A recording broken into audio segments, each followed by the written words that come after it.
Hey, yo! What's up, everybody? Welcome to the Killjoy Jake YouTube channel. Thanks for hanging out with us.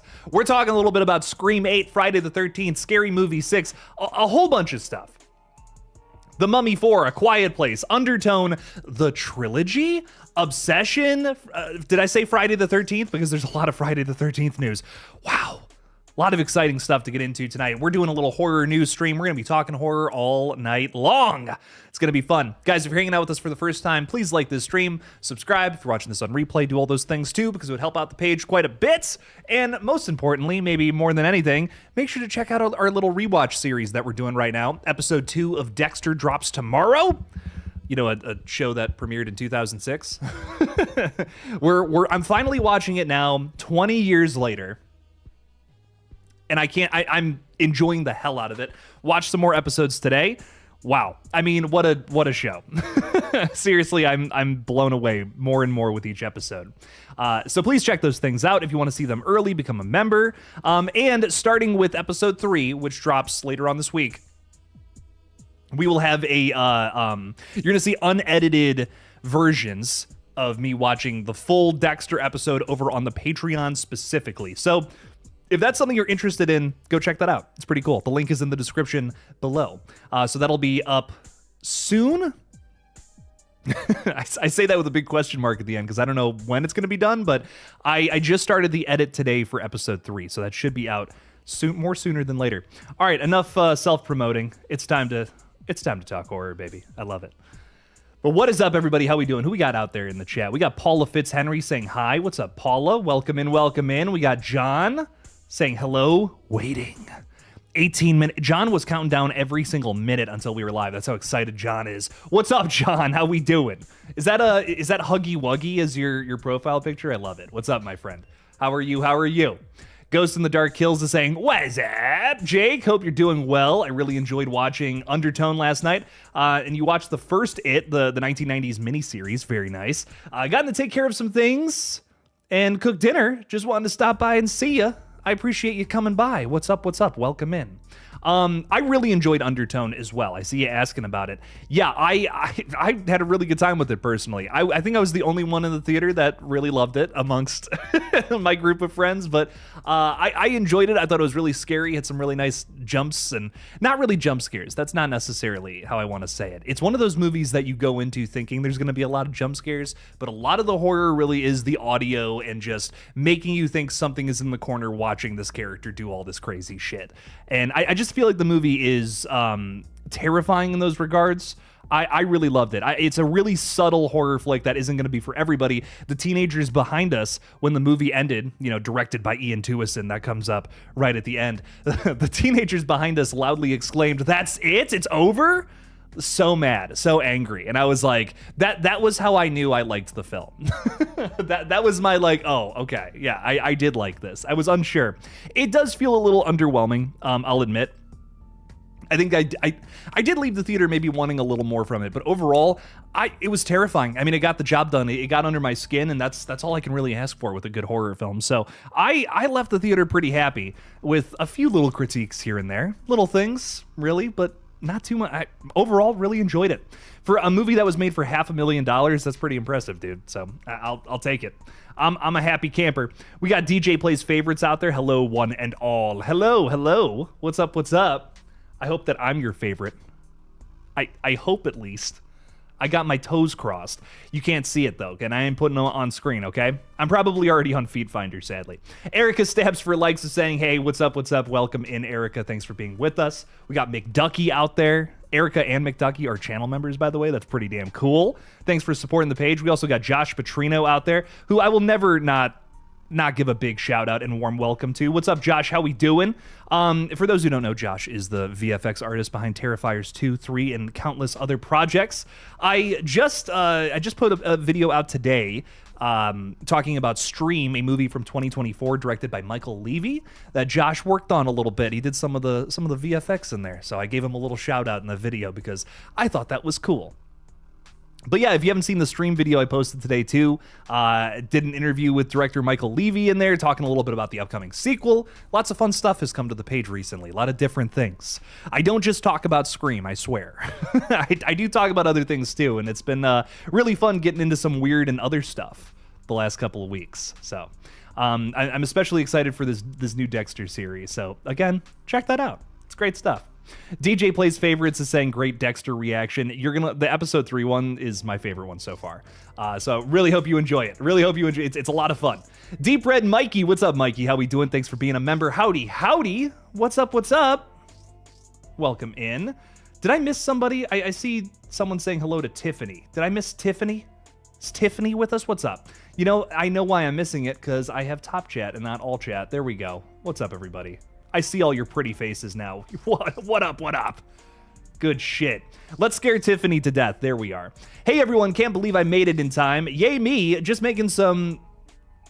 Huh? Oh, okay. Oh, I'm going to try. I'm actually going to try. I feel cocky tonight. Okonomiyaki? Okonomiyaki. Thanks for keeping me company. I will always keep you company when you're making some okonomiyaki. And I said that with as much confidence as I could possibly muster. Thank you for being with us, Tiffany. I hope we didn't actually scare you to death with my pronunciation of that big word. That's a big boy word, and I don't know that one. I'm so sorry. Official Jacob Pace Wells is saying, I hope they just bring Stu back in Scream 8 for real this time, because my theory of knowing he wasn't alive was that the composer still hasn't released the score to the film, making me think that it was rushed. I want to hear the score again. That's maybe like my number one thing that I want from Scream 7. There was really not, you know, like we were talking about this so much before the movie came out, and I was like, oh man, Marco Beltrami is back to do the score. You know, this is going to feel like a kind of an old school Scream movie. I was really listening for it too. There was really not a moment where I felt like the score really popped. Maybe that's just me, but I was really like waiting for that moment for like a really good emotional beat for the, you know, a big swell or something. You know, Marco Beltrami's got so many moments like that in Screams 1 through 4. And I don't know, man. It's okay. It's all right. I feel the exact same way about the score for 7 as I do 5 and 6. It's all right. It works. It serves the story. It's just not really anything that blew me away. There's some tunes. There's some tracks for Screams 1 through 4 that I think are like some of my favorites from a movie, man. I mean, the way the original Scream movies sound are amazing. There's some great stuff there, but not a whole lot of, not a whole lot of stuff in the new one that really caught my ear, which makes me sad. But I do want to watch it again at some point. I need to get some time away from Scream 7, and I'll come back to it.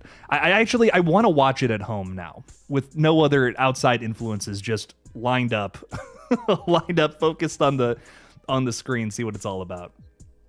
Because my theater definitely did not help me enjoy Scream 7. My theater was not into it. My theater was definitely not as into it as a lot of other people have talked about their theatrical experience, and I'm like, I wish I was in your theater, because my theater was not into the movie. I don't know. Like, during Screams 5 and 6 especially, there was oohs and ahs and gasps.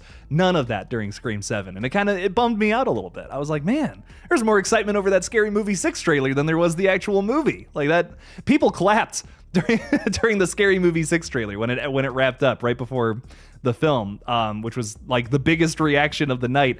That bummed me out. I was like, damn, I was craving that, you know? I think my favorite parts of the Scream 5 and 6 coverage was going opening night and people being so over the moon about those films.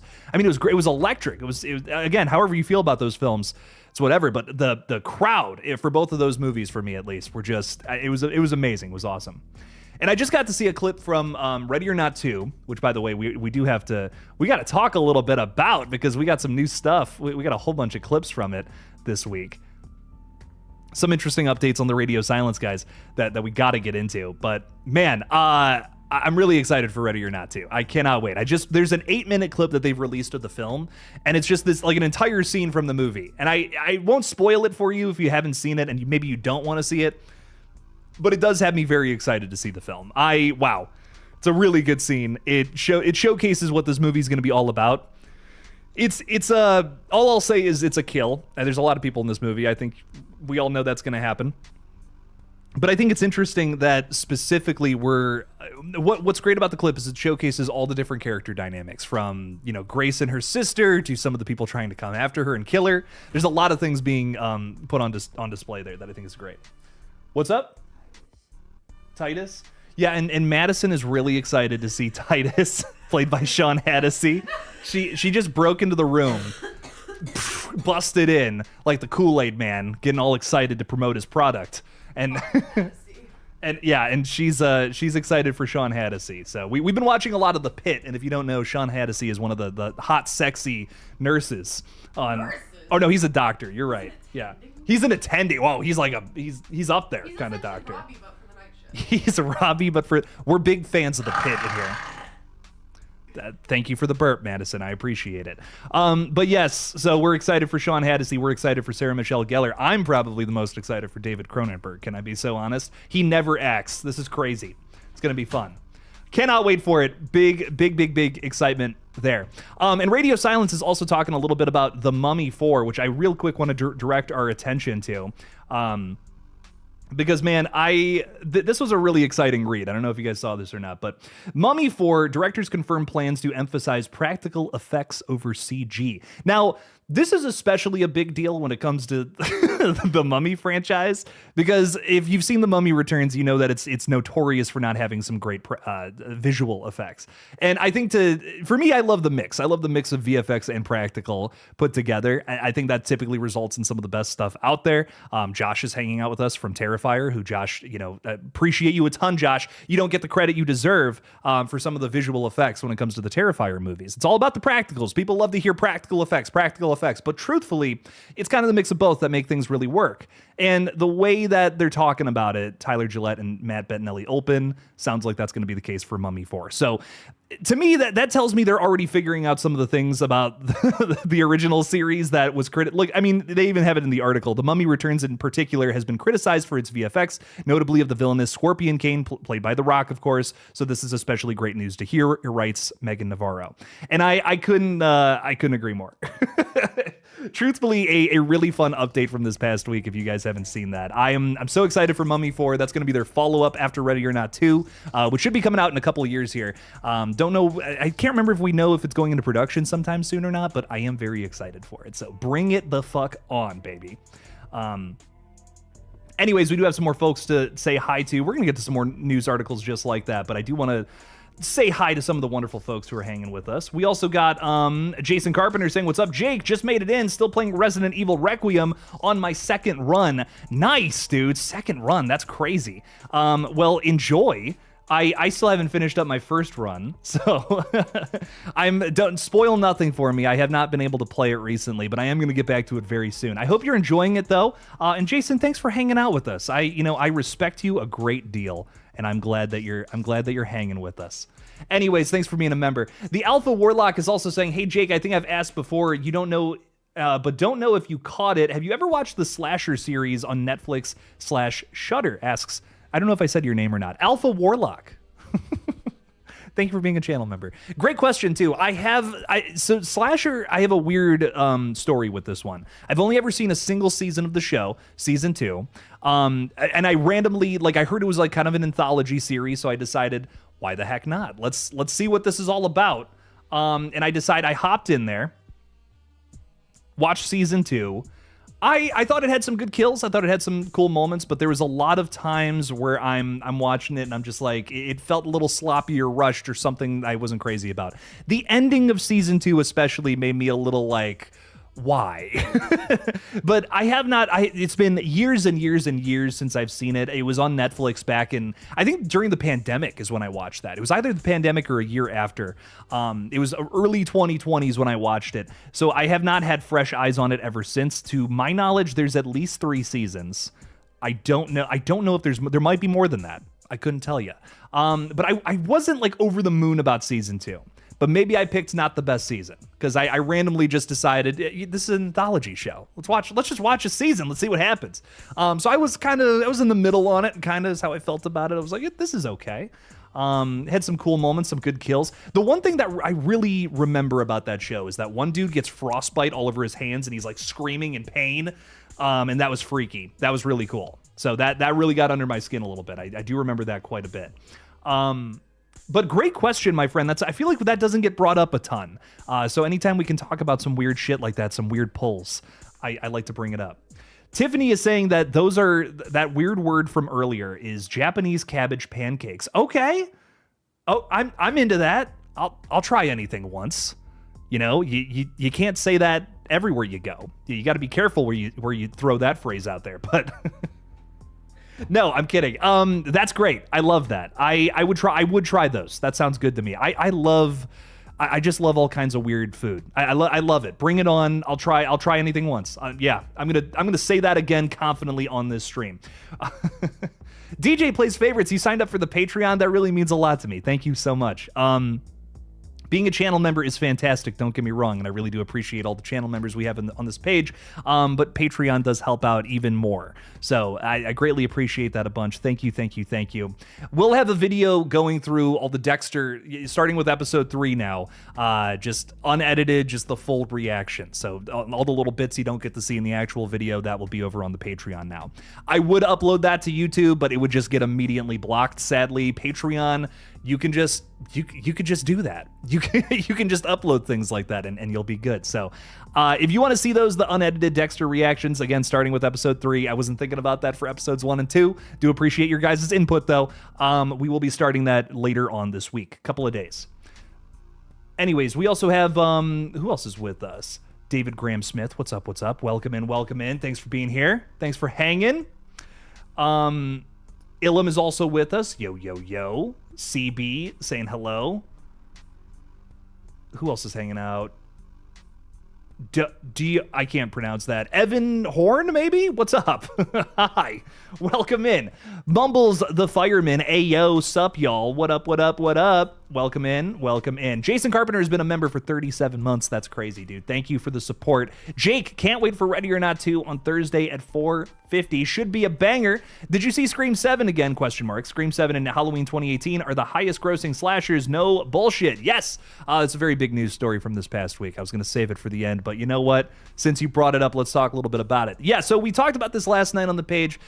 Still pretty big news. In fact, we had another interesting Scream 7 tidbit to kind of break down today. But one of the big things is, of course, that Scream 7 is not only the highest grossing Scream film, but it is also now one of the highest grossing just slashers out there. It is likely going to make 200 million or somewhere between 190 and 200 million. And Halloween 2018, to my knowledge, just barely crossed over 200. Right? If I'm not mistaken, it's like 200 and something, 200 and change, 200 and some cents. But we also had some really fun news regarding Scream 7 about a potential other cameo we would have gotten. And, you know, I got to admit, this one actually kind of makes me sad. Jill Roberts was supposed to be a cameo during that end little sequence in Scream 7. Guys, if you haven't seen Scream 7, we are spoilers on for the rest of time with this movie. I'm so sorry. You've had plenty of opportunities to go see it. So we're just getting right into it. 255 million, says Jason. Okay, so it's more than just some change. 255. So I don't see Scream 7 beating that out, but 200 million is likely in its future. Kevin Williamson recently talked a bit about how they wanted to get Emma Roberts back in, wanted to get Jill in there. He actually told Cinepop, according to Bloody Disgusting here, in my original conceit, Jill survived and went to college, and in college she got away with it all. I love all that crazy shit. That was the original plan for Scream 5. But yeah, I guess Jill was supposed to be back in here. I read the wrong thing. Here it is. Happy Horror Time. That's where Williamson was talking about this. Since it was Sydney related, I felt like 1 through 4 needed to be represented. I desperately wanted Emma Roberts because that movie's not represented. And I wanted her so badly. And I asked her like 3 times, but the schedule or something didn't work. It just didn't work out for her. She couldn't make it. He also tried to get Timothy Olyphant too. Mickey was also supposed to be in there. I think we reached out to him, but he couldn't do it, sadly. Yeah, I mean, it's just one of those things, you know, especially for a small sequence like that, you're just not going to get everybody to come back, especially some, you know, larger actors, larger stars like those two. These are 2 people who are still just pretty big stars in the space right now. You're not going to get them all to come back, not all the time, which is a shame. But I think, I don't know, Jill is a character I could have seen coming back in some way. Maybe not AI version of Jill, but I actually could see her still being alive. As Guy Busick wrongly said, she did not get shot in the head. in Scream 4. So I know she got shocked, but I still feel like there's a world. There's a world where we could do more with Jill. At least for me personally, my cup of tea would have been nice to. I think it would have been nice to have seen something else from her. A character so ahead of her time. You know what I mean? I feel like we could still do something with the idea of influencer horror. I made this point in the video recently, but I don't think we would have movies like Influencer, Deadstream, Sissy, Spree with Joe Keery. I don't think we'd have movies like that if it wasn't for Scream 4, which kind of like did the influencer killer first. So I think Scream 4 is super important to this franchise and just to the space of horror in general. Not too many movies come out and create their own subgenre like that. And the original Scream and Scream 4, I feel like both kind of did that. That's impressive. That's some good shit. That's really ahead of its time. You gotta love it. Jason, though, thank you so much. I have not seen Scream 7 again. I need to get away. I'm mad. I'm still mad at the film. It's just so, it flew so far below my expectations that I kind of need to get away from it. I need to watch Dexter right now. That's where I'm at. I know you really enjoyed it though, and I'm glad. That makes me really happy that you liked the film. I hope that you still want to hang out, though. Yeah, I hope that you still want to hang out on these streams, just despite the fact that we disagree on a single movie. I know you also really like Halloween Ends, and I'm not too crazy about that one either. Jason, I love having a different, someone with a difference of opinion around here, so I hope you stick around for some time to come. Really appreciate you, though. Thank you for being a member, and I am really happy that Scream 7 did well at the box office. That does make me happy. When horror does well, that means the whole genre is doing well. One movie's doing it, all the movies are profiting somehow off of that success. The Alpha Warlock is saying 5 seasons, not all are great. Season 3 is fun. Talking about slasher. Okay, Alpha Warlock, very nice. I'll have to come back to that sometime soon. Alpha's also saying some seasons aren't great but fun. Season 2 and 3 were my favorites. 5 total seasons. Maybe I'll have to watch season 3. I'll have to check that out. Alpha, thank you so much for being a member, by the way, again. And I'll give that show another chance. Apparently, we're getting into TV shows on this page because people are. I really appreciate the very positive response to the Dexter series, and I think we're gonna start covering some more TV shows I've never seen before on the page soon. So, again, I really appreciate all you guys checking out the new kinds of videos we're doing on this page. It really does mean a lot. Iconic84 is saying, hello all, what's up, welcome in, thanks for being with us. Scribe Games, you've been here before. I always get stuck on that. I want to say Sky, because it looks like SKY, but it's Scribe Games. What's up, my friend, how are you? What games are you getting into? Will any of the Dexter episode reviews discussions not be hidden behind memberships? Yes, they release early for members, and then they come out on the page a few days later. So currently you can watch the first episode, which is live public right now. Anyone can watch it. It is on the page. And episode 2 will come out tomorrow at 3 p.m. Eastern time. That's another thing. They'll come out for members first, but they will always drop someday at 3 p.m. whatever day. So that's going to be the situation with them. And Dexter episode 2, that will drop tomorrow at 3 p.m. So like I said, the first episode is live publicly. Everyone can watch it. Members get to watch it first, but everyone can watch them eventually, kind of vibe. So no worries, my friend. Everyone will be able to see them. We also have Silver Princess throwing $5 out there. Thank you so much for the support, my friend. I really appreciate it. Keep calm and drink juice. I'll drink to that, Silver Princess. Kevin could always bring back Roman and Jill in Scream 8 for a nightmare sequence. Roman is the strongest Ghostface. Goodbye.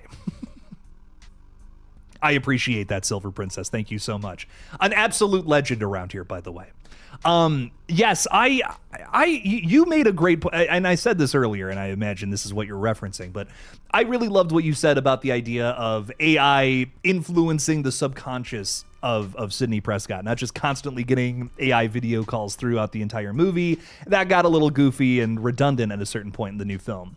I loved your idea about making it like a dream sequence, a nightmare, where it's like she's now dreaming about it because of shit that happened in real life.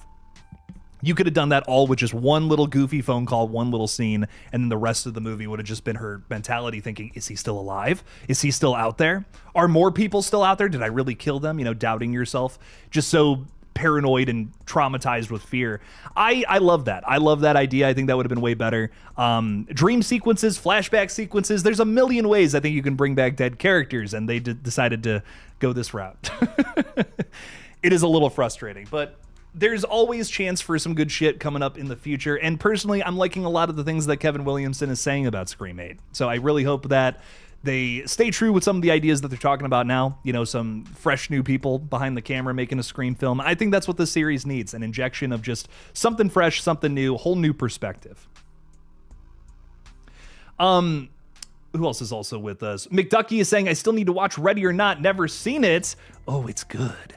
I came prepared tonight, ladies and gentlemen. I love this movie so much. My fiance just watched it, and she's like, it's okay. That was all right. I'm like, man, maybe I just have shit taste in movies. I love Ready or Not. This movie cracks me the fuck up. It's a great popcorn movie. Truthfully, I think one of the best horror movies of 2019. I'm going to also watch it again very soon here. So that's why I got it out. I got it at the ready. I might not be doing I don't think I'm going to have time to do a reaction video to it. That stream video today almost killed me. That was a lot. That was a lot of editing. But I do want to watch it again sometime soon. It's a really fun watch if you haven't seen it. And definitely see it before Ready or Not 2, because this movie picks up right where that one left off. So it's like one just long story, essentially. Ilum is saying, Killjoy Jake, how would you feel if they brought Randy back and said that his mom thought it was better for him to start over a new life? I see him as either married or divorced. You know, Kevin Williamson talked a little bit about how he wanted to do more with Randy. Like, especially recently, there was some sort of AMA over on Threads, and he was talking a bit about, like, if there's any character I wouldn't have killed that I regret killing, it was Randy Meeks. Like, there was just so much more to do with that character, and we didn't do that. I think that would have been awesome had we done more with Randy at some point in the future. I've talked about this a lot too. Scream 3, Hollywood setting, Randy running around Hollywood. Like, what if him and like Sid were on and off dating or something, you know, and he decides to show up just to give him a reason to go to Hollywood? That would have been great. Like, it almost does feel like a missed opportunity. Sometimes you kill characters too soon. It's weird because I think some people feel that way about Dewey. Personally, I'm happy Dewey like died, because I feel like that just serves his character so much more. That he sacrificed himself. Like that death, it's poetic. You couldn't have written that character off in any sort of better way.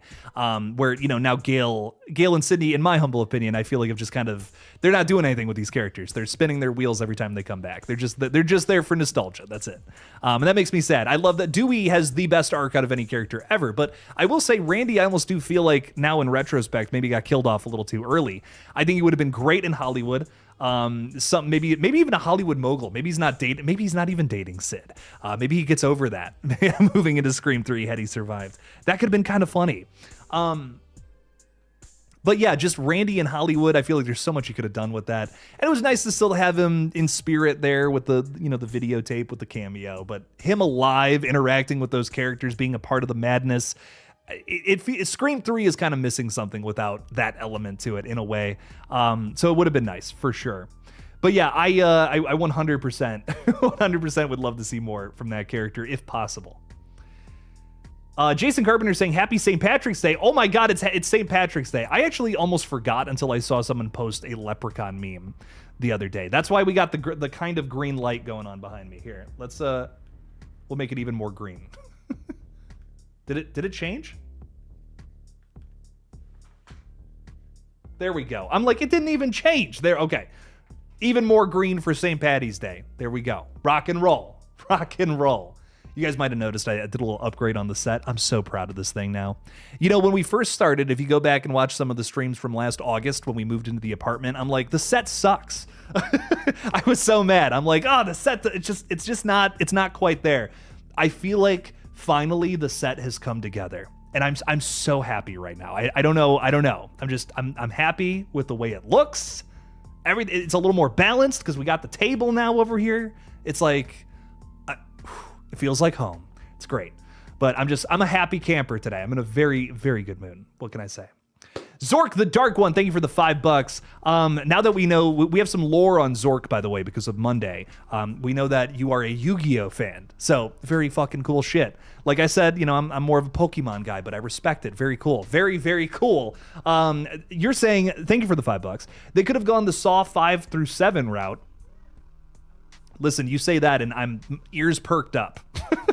The later Saw sequels are, I don't care what anyone says, they're so much fun. Me and the Night Watch Zone have been going back and forth about them. And you know, maybe we'll talk about the Saw movies again this Thursday. Who knows? I don't know. They could have went that route where we do flashbacks. That's literally how they continue to keep Tobin Bell in the series, and it was great. Zork, that is such a great point. The Saw franchise just like did things right. Can I just be so real that the Saw franchise, they probably shouldn't have killed Jigsaw in retrospect, because they did so much with that character moving into a lot of those other sequels. But I think they did it right in terms of doing flashbacks, more things that he set up and did during that time period that affected the modern day. And I think instead of, you know, having Sidney's secret brother be behind the madness, you just say that Billy and Stu set up more things that led to more killers. There was a whole year that passed in between killing Maureen and the slaughter that happened in the original Scream. That more shit could have happened with Billy and Stu. You know, now I feel like we're at this point in Scream 7 especially where it's like, you can't really go back and say that more things happened. You know, like had we done that in Screams like maybe 4, 5, 6, and 7, I think then you could have done something crazy and said like, oh, they did this and that and it affected these people and now they're the killers. Something along those lines, right? Give us some flashbacks. Go back to the original. Have Stu and Billy come back for whatever roles. That would have been great. But yeah, we just didn't get that. I love those characters, and I do feel like almost Scream is missing something without them. And, you know, this is a way that you could bring them back, still have that nostalgia, but have it affect the story, actually. And not just have them be AI characters that are just in the movie. You know, hey, here I am. It's frustrating to me. I like that idea way more, though. And I just love the Saw movies. Can I just be honest? There's literally only one Saw movie I don't care for. Like, the rest of them, I fucking love. One of them, Jigsaw, it's a little rough, in my opinion. But man, the rest of them, I just give them, warts and all, I'll take the Saw movies. Even Saw 5. I've really grown to love Saw 5, especially recently. But Zork, thank you for the $5. I really do appreciate it. I think that's a great idea. I would love to do, you know, we were talking about that so much before Scream 7 came out. It's like, dude, are we doing flashbacks? You know, like is Roman Bridger and, you know, maybe Stu, like, are they going to have some sort of conversation? Maybe we learn that Roman helped hide Stu or something in like a basement over in fucking LA somewhere. I don't know. You know, there's so many routes we could have taken that, and I feel like we picked like the most boring option for 7. That bums me out. Pretty much every idea I feel like we talked about moving into Scream 7, I feel like was a little more interesting. Zork, I love that though. Maybe we'll do that for Scream 8. You know, there's still a possibility, I guess. It feels like maybe the ship has sailed in a way, but maybe some new filmmaker comes in there and is like, fuck all that noise. We're doing some crazy new shit. You know, a whole new perspective on Scream. That's whatever that new perspective is, we need it to be new. So I'm here for it. I'm open-minded. Let's see what comes next. Zork, thank you for the $5. I really do appreciate your support a ton. Thank you for being with us. Jason Carpenter's also throwing $2 out there. Thank you, thank you, thank you. Yes, Jason is talking a little bit about the Oscars. Cheers to Aunt Gladys, Amy Madigan, winning the Oscar for Best Supporting Actress. So deserved, dude. So deserved. You know, I feel in the late 2010s, a lot of people got snubbed for their performances in horror movies. You know, the biggest one that comes to mind, of course, is Toni Collette in Hereditary. I can't remember who, I think it was Sarah Paulson, who recently said that James McAvoy in Split should have gotten nominated. And I thought that was really interesting. That's not a performance that I, you know, bring up a ton or even think about and try to say like, oh, that was a really good performance. But honestly, like hearing Sarah Paulson say that, I'm like, dude, that is a really good performance. I mean, that guy's going through like, what is it? Like 16 different characters in that one movie. Like, you know, if you feel the movie's controversial, whatever, that's one thing. But just in terms of practicality, like having to play a character like that is so many different personalities all at the same time, that's impressive. Yeah, the Academy should recognize that. And I think that's dope as hell. So I don't know. For me, I think that a lot of performances from horror have flown under the radar. And something like Amy Madigan, who, mind you, is a character like supporting actress. She's not she's a big part of the movie, yes, and has become sort of an icon in horror just from one movie, which is awesome. But she doesn't have like a ton of screen time. I mean, you know, there's an argument to say that some of the other people in there were like just bigger parts of Weapons. But Aunt Gladys, Amy Madigan's performance, it is what makes Weapons so good. A lot of other things too. But man, I mean, that performance it feels like you're watching like a lizard person wearing human skin, trying to pretend to be a person. And it's so like it's just such an excellent performance, man. It does not feel like you're watching a real person run around do all those things. She's great in this role. I think it's amazing that she won. And again, the other thing too, Sinners, winning what was it, 4 Oscars if I'm not mistaken. That's amazing. Frankenstein, I think, got 3. Wow, just some great stuff. Some great stuff all around. I'm so happy that horror kind of took over the Oscars this year. That just makes me so happy. And again, love or hate these movies, it's huge for the genre, dude. It's huge. Last year, The Substance won, and it was, what was it? Was it like hair and makeup, special effects? It was one of those. I literally forgot on Monday's stream too, and here I am still not remembering. But that's crazy. That's great. That's awesome. 2025, even bigger year for horror at the Academy, where horror rarely gets recognized, man. It almost never happens. And when it does happen, it's something to be celebrated. So last 2 years, a lot of horror movies have been nominated, which at the very that's all I want. I just want those horror movies to get some sort of recognition because, man, there's a lot of good stuff out there that I feel like, especially in the last 2 decades, just not a whole lot of love, which is crazy. So it's nice that finally horror is getting a little bit of love, throwing a little sauce, a little golden Oscar sauce their way. That kind of sounds gross. I don't like the way I worded that. But Jason, thank you for the $2. I appreciate it. Thanks for the Oscar sauce in the super chat there. Josh is saying, to be fair, they kind of tried to do that with the flashback / hallucinations in 5 and 6. I feel like, here's my thing about that though. That was just like Sam's psyche. That was just like what was going on in her brain, being traumatized by learning that, Billy Loomis was her father. I think like I would just rather like just do a flashback. I would rather just like do the flashback, go back to the original sometime before 1996 and honestly show Billy, I don't know, with some other girl who he had on the side. I mean, seriously, I would have rather gotten that than, the little Billy hallucinations. I don't know. Maybe it's just me that those scenes didn't really move the needle for me personally. It might have been kind of cool to actually like see Skeet interact with, in some sort of like weird 1995. I don't even care about the makeup and all that. That's not even the part of it that really bugs me. I know for some people, they're like, I don't like the way that he looks in that scene, but I think it might have been just kind of cool to see that. You know what I mean? There's a nostalgia there that feels earned versus something like the AI characters we got here, which it's just so fabricated, literally and literally and figuratively. It just feels so fabricated. It feels a little condescending to me because it's not really doing anything for the story. It's just, here are these characters that we love showing up and nothing more than that. At least giving us a scene where we see Billy like flirting around with some other girl and, going into the bedroom. Something like that at least would have had substance that would have pushed the story. Would it have been the greatest scene in Scream and horror history? No. But it would have been like earned nostalgia, I guess is what I'm trying to say. Josh is saying, oh, I didn't say they were good. Just to clarify, I think it's just their attempt at doing the Saw thing. But see, Billy didn't have a backwards hat on, Josh. How am I supposed to know that he's young? How am I supposed to know that's a young teenager if he doesn't have a cool backwards hat on? Damn it. Listen, I will always love that. That is so funny. That is unbelievably funny, dude. He looks like Steve Buscemi in the "Hello, fellow kids" meme. I mean, it's great. It's 10 out of 10. It makes me laugh every time I see it. Fort Misery Gaming is asking, did I see Slanted? I have not seen Slanted. I'm weirdly like, not excited for it. This is weird. And you're saying that it's really fun. Honestly, I had more fun with that this past weekend than Undertone.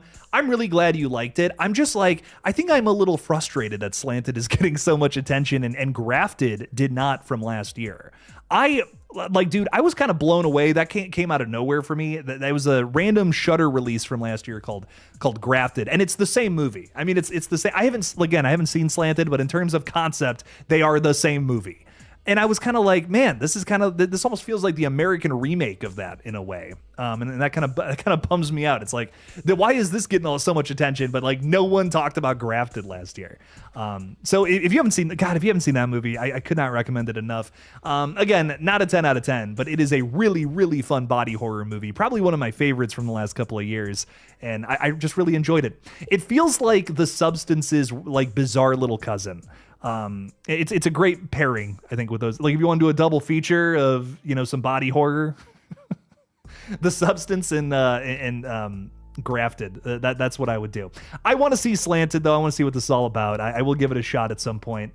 But I guess it just wasn't on my radar for that reason, because I'm like, I feel like I've kind of seen this movie already, and Grafted was already so good. What's this going to be about? It seems like it's a little sillier too. It seems like it's a sillier take, and I'm like, I don't know if I want that movie but sillier. I don't know. Well, I'll see it though. I'll see what it's all about. But we'll check it out. Again, Undertone scared the shit out of me, so I had a really good time with it. I can't stress that enough. It was like I was gripping my chair at one point because I'm like, this is fucking, those last 15 minutes are fucking scary, man. I loved that. Blindside New Zealand. I think that's what the NZ stands for. New Zealand? What's up, Blindside? How we doing?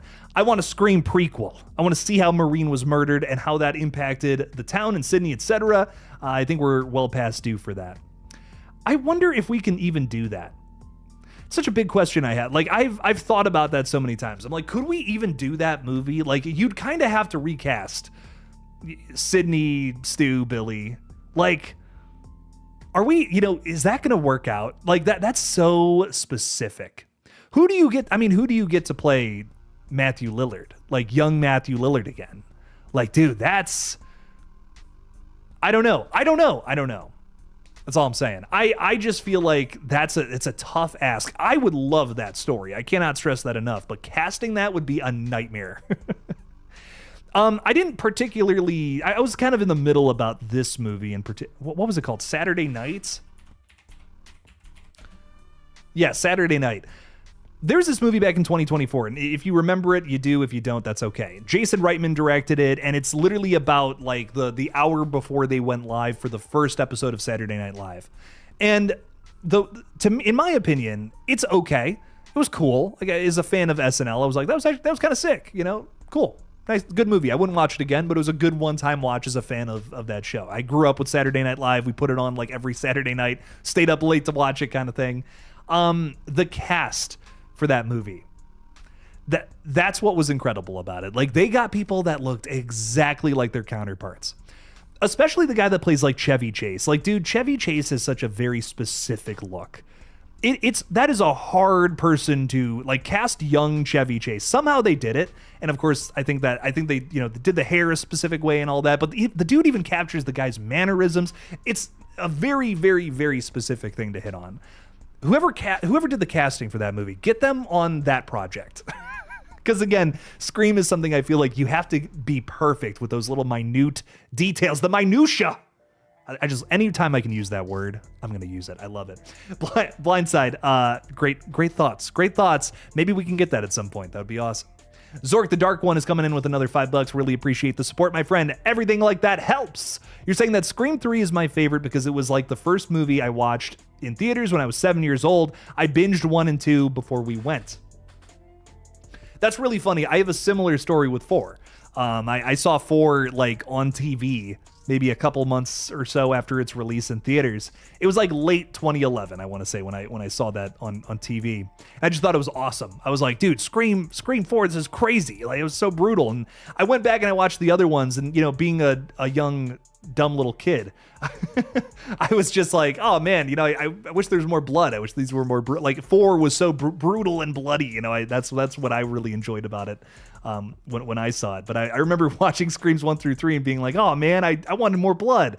So I think Scream 3, especially at a young age, I just was like, I wanted it to be more brutal. But that was my my little baby brain there. I love these movies now. 4 especially will always be my favorite, I think, in a weird sort of way, because it was like my first experience. And I think that's why Scream 3 for so many people is kind of that.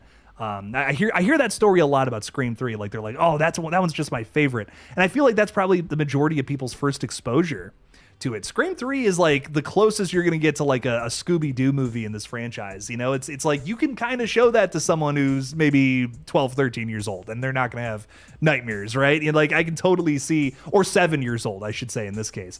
They're probably not going to have nightmares. Scream 3 is a lot of fun. It's a fun movie, and it's a great like gateway horror film. So I personally love hearing stories like that. That makes me so happy, because Scream is such a great introduction to horror in general. Scream 3, honestly, if I had to show anybody like the first Scream movie, it would be Scream 3, without a doubt. That is It's just a fun movie. I think it celebrates so many horror tropes and things about the genre in like a safer space, right? It's not as brutal. It doesn't hit on, it does hit on harsh themes, but it's a little more in the background. You know what I mean? If you're not looking for it, it might not make itself known kind of vibes. I love Scream 3. It's a fun movie, great introduction to horror without a doubt. And I'm so glad that that's a great. I love hearing stories like that because it's really wholesome and fun. So that's wonderful to hear. Who got you into the theater for Scream 3? Because that is still R-rated. I'm curious. Let me know. Zork, thank you for the 5. I really appreciate that. I'm glad that you had a fun little upbringing in the world of Scream there. I'm hearing very positive reviews for Slanted out there in the chat. Slanted was a good and interesting movie. Very nice. I want to check it out. I want to check it out eventually. I've had no time. Being an adult sucks.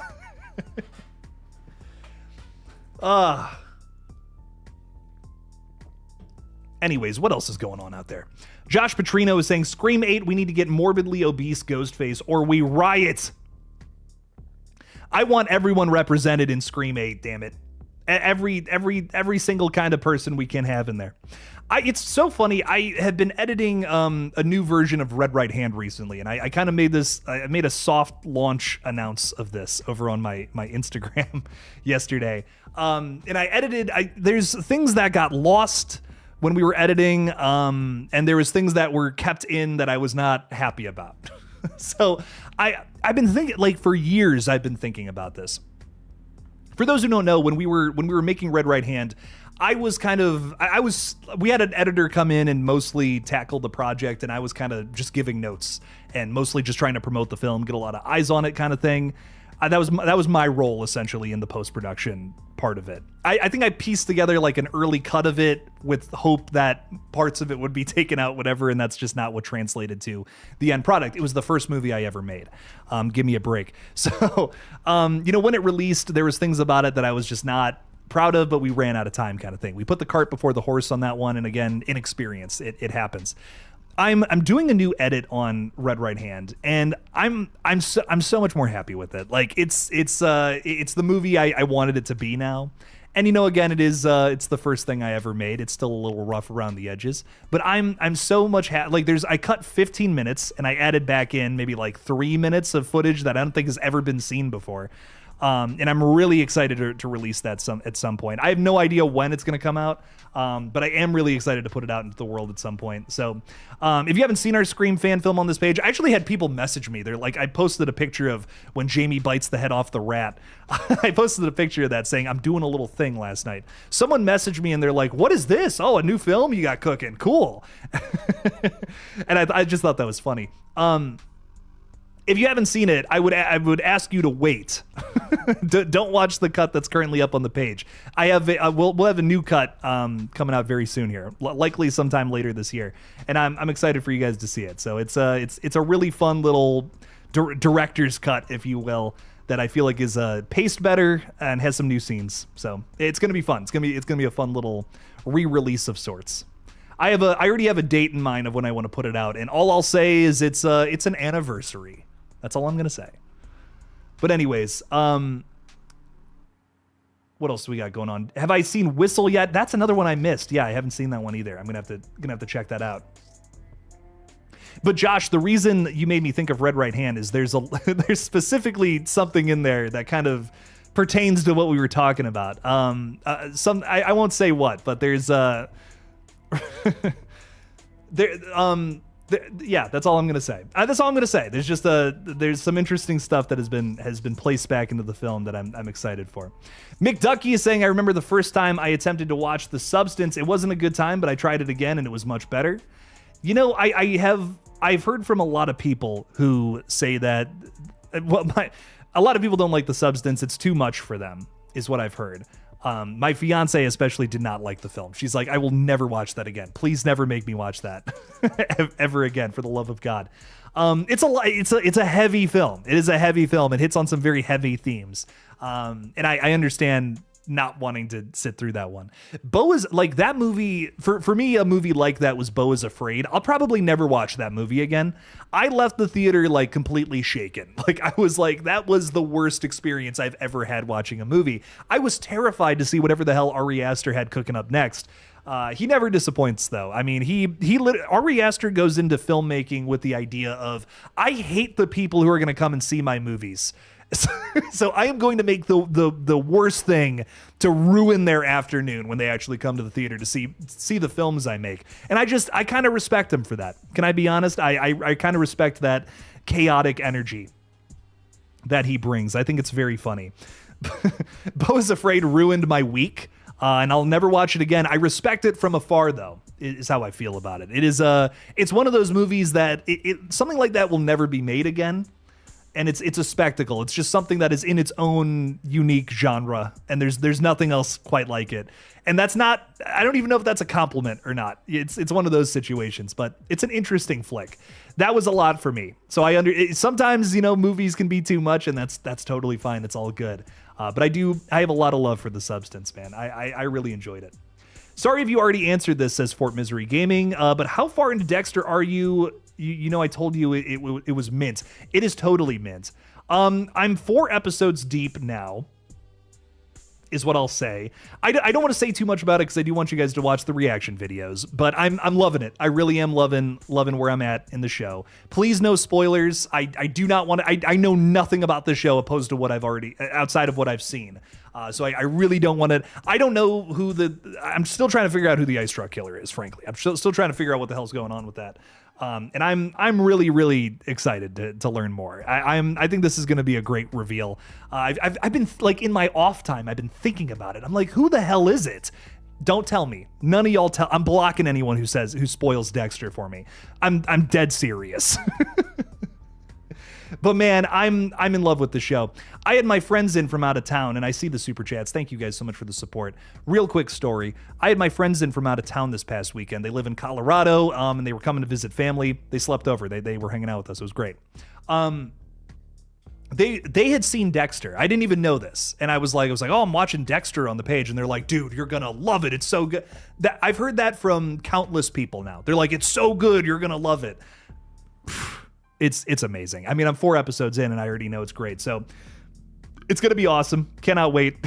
Cannot wait for more, man. But thank you all for the recommendation and thank you for pushing me to watch it. This is going to be a really fun series on the page, and it's not ending anytime soon because there's like 100 something episodes of Dexter. My God. Peyton Ruark, thank you for the 10. I really appreciate the support. You're saying, hi, Jake. I recently got my mom and dad and friends to read my script, and they loved it according to them. Can't wait to hear your thoughts about it. Should I send it on the Discord for the others to read? Do whatever you want with it. I think the best thing you can possibly do with a script is show it to as many people as possible, and get some notes. Collect all those notes together in some way, shape, or form. See what everyone said about your script in terms of positives, negatives, and see what I like to do is I like to see if everyone had a negative about it, like the same negative, I change that thing, I alter that thing about a script. If everyone had a positive about it, I leave that thing alone. That's advice directly from Stephen King from his On Writing novel, and that has stuck with me. That was like, that's a really good idea. I'm like, oh shit, because you as a writer, it's really hard to be like, oh, I don't know if this works or not. It's hard unless you have some sort of outside opinion. I've learned so much about writing from just talking to other people about either things I've written or just other movies and different interpretations of something. So that's the only way you can learn, is just talking to other people about it. So I couldn't recommend that enough. Show it to a bunch of people. Peyton, though, truly, I really did like your script. Like, I'm not even just saying that. I'm working on an email to send your way. I don't want to just write you, hey, it was good. Literally, it's an essay is what I'm writing, coming your way with. And I wanted to be thorough because I really did appreciate it. I really like what you got cooking up over there, and you seriously have some chops, my friend. Thank you for the 10. I really appreciate you sharing that with me. And yeah, share it with anybody you want, man. Again, it cannot hurt to have people read it. So thank you again for the support, my friend. Really appreciate that a ton. And keep writing. Never stop writing, dude. Thank you for the 10. Erica Stabs for Likes is throwing 2 out there saying, hey, did you forget to hit the like button? Oh, don't y'all be doing that. Erica will bite off your fingers. She will spit that up into the sky viciously like a rabid animal. I've seen her do it before, guys. I wouldn't want it to happen to you. We have 50 some odd people hanging out with us. I greatly appreciate you all, and only 45 people have liked the stream. I don't want y'all losing your fingers, so just go ahead and hit that button, okay? Be careful when Erica's on the prowl. She's hungry for fingers, guys. Erica, I appreciate the $2. And I also appreciate you for a ton of different things. Not only some of the cool new shit on the set, that means a lot to me, but also we were able to do a watch party over in our Discord this past weekend on 28 Years Later, The Bone Temple. Really, really, really fun movie, and I was so happy to watch it again. So thank you again for hosting that. That really does mean a lot to me. Thank you again. Thank you for all the support of the page. Thanks for modding. You rock. You're amazing. Thank you. Eric from the Bearded Entertainment's hanging out with us. What's up? What's up? Welcome in, dude. Appreciate you. How are you? We were just, we love some good script work. Eric and I are working on a little project together, which we're really excited to get together. And we had a whole phone call about it today. So very good stuff. Very good stuff. Thanks for being with us tonight, man. Let's Scare Tiffany to Death is saying, have you seen The Rule of Jenny Penn? I watched this movie recently. I don't know how I missed it last year. Wow, that was really good, dude. A movie, it's crazy because I think you can have a really good concept for something, but like if the little technical aspects of something isn't good, a movie can just fall flat. This is a movie with like a pretty cool concept, like a solid concept, but the way it's shot makes it like just a million times better. The Rule of Jenny Penn, dude, it's one of those movies that like on the outside, it sounds like it's going to be like, ooh, I don't know if that's for me. That's really bleak. That's a really, really downer idea. But the way this movie is shot, like you're just like on the edge of your seat the whole time. You're like, I have to see what comes next. There's a split diopter shot like very early on in this film that like, I had to pause the movie and just like, I sat there like I was in front of the Mona Lisa for a second. And I'm just like, this is actually one of the coolest shots I've ever seen in a film. I'm just sitting there, butt naked, spread out on the couch at about 9:30 a.m. on a random Tuesday. None of this is true, but it's a very funny image. I'm just sitting there paused on one of the early shots of Rule of Jenny Penn, and I'm just like, man, this is a really good shot, man. Really solid stuff. But no, seriously, that movie rocks if you haven't seen it. I can't believe I missed that one last year. Really, really solid watch. But I'm going to start dedicating movies I watch on this page to being first-time watches, stuff that I missed over the years. And I already have a list of a few movies that I missed and I'm going to purposefully watch for the first time in new videos on here. I think for a while I was thinking, I'm going to watch like some really big horror movies I've already seen, but that's not as fun. I think that's what I'm realizing. There's a fun to watching someone watch something for the first time. So I'm getting a list of movies that I missed across the last couple of years, and I'm going to start watching them on the page alongside Dexter. It might only be like one movie every couple of weeks kind of thing, but there are a few that I've missed. The Becky franchise, which is going on 3 movies now. I haven't seen a single one of those. The Hatchet sequels, I haven't really, I saw the first one and I kind of started the second one. I haven't seen it though. So the Hatchet sequels are something I'm kind of thinking about going through. I'm trying to think what other movies that I missed that I feel like would kind of do well on this page. There was another one and it's totally slipping me. The Coffee Table. So many people have recommended The Coffee Table to me. I have not seen that. And I hear it's brutal. I hear something like insane happens in that movie. No spoilers. But that was another one I missed. So a lot of thoughts. A lot of movies we might cover on the page soon. But Rule of Jenny Penn, I don't know how I missed it last year. Really fun watch. Tiffany, thank you for the 2. Thank you for giving me a chance to talk about that one. It's great. Some great stuff. Peyton is throwing $5 out there. Thank you, Peyton. You're saying, well, I don't know if you saw the sequel thing I wrote at the end, going to make it bigger and better. Thank you for the kind words. Can't wait for the email. Hell yeah, dude. Listen, just write your movies. Write your movies, make your stuff, and you never know what'll happen with it. Darren Lynn Bousman wrote a script that ended up turning into Saw 2 after reworks and rewrites and whatnot. But you never know what's going to happen with your stuff. So, write what you want to write, and who knows where it goes. Who knows what happens with it. So I'm kind of on one of those journeys right now where we've had an idea cooking for a little while now, and it's kind of turning into something randomly, and I'm just like, oh, this is exciting. So it's, you never know what's gonna happen with it. So shit changes, shit evolves, but sometimes that's a good thing. Schemes Uncovered is hanging out. What's up, dude? What's going on, Jake? Can't wait for you to continue the Dexter journey. Would love to know what you think so far. I love it. Like, dude, my episode 3 reaction I'm working on right now, that was the most over the moon I've been about an episode of Dexter so far. I was just, man, I'm still buzzing from off of that high. I mean, my God, the first 3 episodes are great, but episode 3 especially just really hit for me.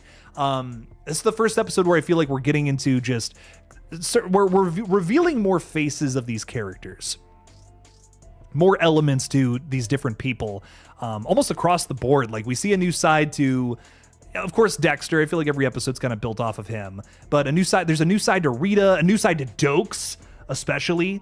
And again, no spoilers, but I'm loving what we're doing with all these different characters. And it's like, wow, there's some good shit going on here, dude. So I'm just like, I'm actually kind of blown away by Dexter so far. I've heard from multiple people who have said that the show kind of falls off at a certain point, but I'm just like, this is such a strong start. I just hope this energy carries into most of the show. And I really can't wait to watch. I can't wait to watch the rest of it, because I'm just like, I'm in love with these characters. I think even if the stories are weaker at some point later on, I love the characters so much that I don't even care. I'm just like, man, the relationships, the characterization, Deb and Rita especially are my fucking favorites. I'm just like, protect them, protect the dolls, baby. Protect them at all costs. I will jump in front of whatever to save Deb and Rita, both of them at the same time. My God, great characters though. Sorry, don't get me started on Dexter at this point, dude. I am like in love with this show. I'm in love with this thing right now. No, it's great. I'm so glad that I started it, and I'm really excited to see where it goes. And Schemes, you're even saying it. I've been feeling this watching these first couple of episodes. You're saying, I'm glad you like it. There are definitely highs and lows, but the characters really carry it at times. That's 100% the vibes I get. The 100% the vibes I get from the show. Because I'm like, even if I'm not crazy about the story, like, I love these characters so much, I might just be like, I could vibe with this. You know, the character work's probably still going to be great. So Ghost Pirate Entertainment says it doesn't fall off till season 5. Well, hey, I'm really excited to see why people feel that way, especially about it. That's what I'm like. Don't tell me, but I'm really excited to get to that point, because I'm just wondering. I'm like, what happens at that point to, that people feel that way? We'll see. I'm just excited. There's a line that Doke says later on that my husband and I say to each other at least once a week. I'm excited. I'm betting that I'll hear it and I'll be like, oh, that's it. That's the line. There we go. Rock and roll, baby. We do have some more news that I've just been kind of forgetting about because it's been really fun talking with everybody. There's a few more things that I did want to hit on a little bit, which I thought this was really fun, that during the Oscars, Scary Movie specifically actually was able to post some new shit about their movie, which was fun. So we actually have a new poster from the film. This is right when Amy Madigan won her Academy Award. They must have known it was going to happen because they released this Aunt You Gladys, I'm Back Scary Movie. I love that. I love this new poster. They even got a new little teaser from the Sinners scene, which is fun, with our not Jack Quaid, not Jack O'Connell character here. If his name's not Jack, by the way, they're missing out. That would be so funny. But anyways, lots of new stuff from Scary Movie. If you guys have missed this, it's crazy. This movie looks like a ton of fun. I'm already sold from the trailer. It looks genuinely funny. I have the same thoughts about Scary Movie 6 that I do. What is it? Final Destination Bloodlines, if I'm being honest. These are two movies that I feel like picked up right where they left off. And in this movie's case, not necessarily Scary Movie 5, which is, yikes. More so, Scary Movie 6 feels like it picks up right where Scary Movie 2 specifically left off. Because 3 and 4 kind of had their own vibes, and if you like those movies or not, I think you can agree they're kind of different than 1 and 2. 6 feels like we're going right back to, like, it feels like this movie came out a couple years after 2. Of course, it's hitting on modern things, but in terms of the comedy and, people involved, it's just, man, it feels like we're picking up right where we left off. And that is exactly what Scary Movie 6 needed to do, and that's what we're doing.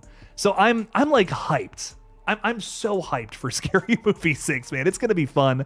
And there's a lot of great stuff coming out from it. They're doing all the right moves. It's crazy to say, but I feel like Scary Movie is hitting on all the things that we're thinking about in the space of horror, even more than the Scream franchise is right now. And of course, Scary Movie has a different personality, a different way of going about these kinds of things. It's way more juvenile and, maybe one would argue easier to incorporate those things into such a ridiculous and sometimes nonsensical franchise. But I feel like they're doing it with really good purpose and really, really fun energy and elements to it. So I don't know. I'm really just loving everything going on in the world of Scary Movie right now. And I can't wait for June. Was it June 5th? I just had it up on the screen and I already forgot. Yeah, it's June 5th now, which by the way is a week earlier than its original release date. So just a reminder, first weekend of June, not the second.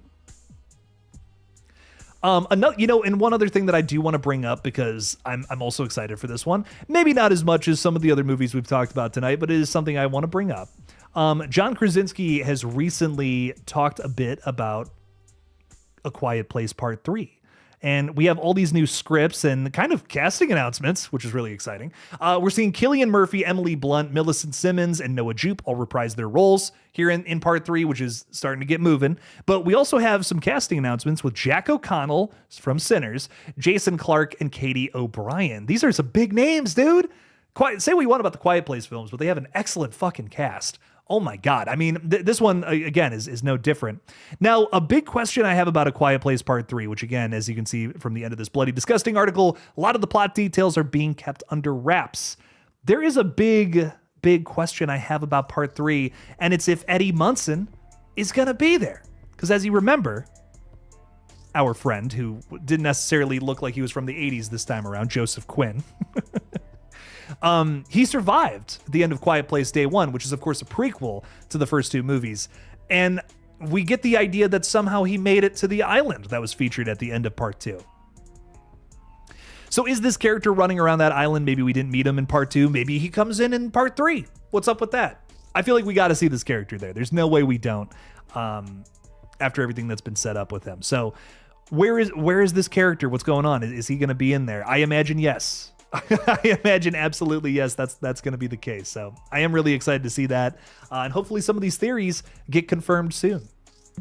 Let's get back to the chat. We threw some news out there. Do want to get back to all this fun stuff. Was it Scary Movie 3 where Chris Elliott shoves his hand in the turkey? That's Scary Movie 2. Chris Elliott is reprising his role as, and I can't remember his name, but it's my strong hand. Love that. I mean, just 10 out of 10. I cannot wait to see this character back in action. He's doing a Longlegs parody this time around, which is great. So he he's kind of playing a parody of that character this time around, which is going to be sick. Scary Movie 6 is going to hit, dude. So excited for this. Yeah, that Scary Movie 2, that is like the funniest bit, I think, from the whole thing, for me personally. Am I still live? I am still live. Okay, my stream randomly cut out. I was like, oh no. Oh no, what's going on? I'm scared. It's okay. But getting back to this, yeah, 2, I need to YouTube that scene again and see if I think it's still as funny. A lot of 2 is very funny. A lot of it is very pretty damn funny. I love 2. 1 and 2 are great. 3 is still pretty good. 4 and 5 are kind of fall off a little bit.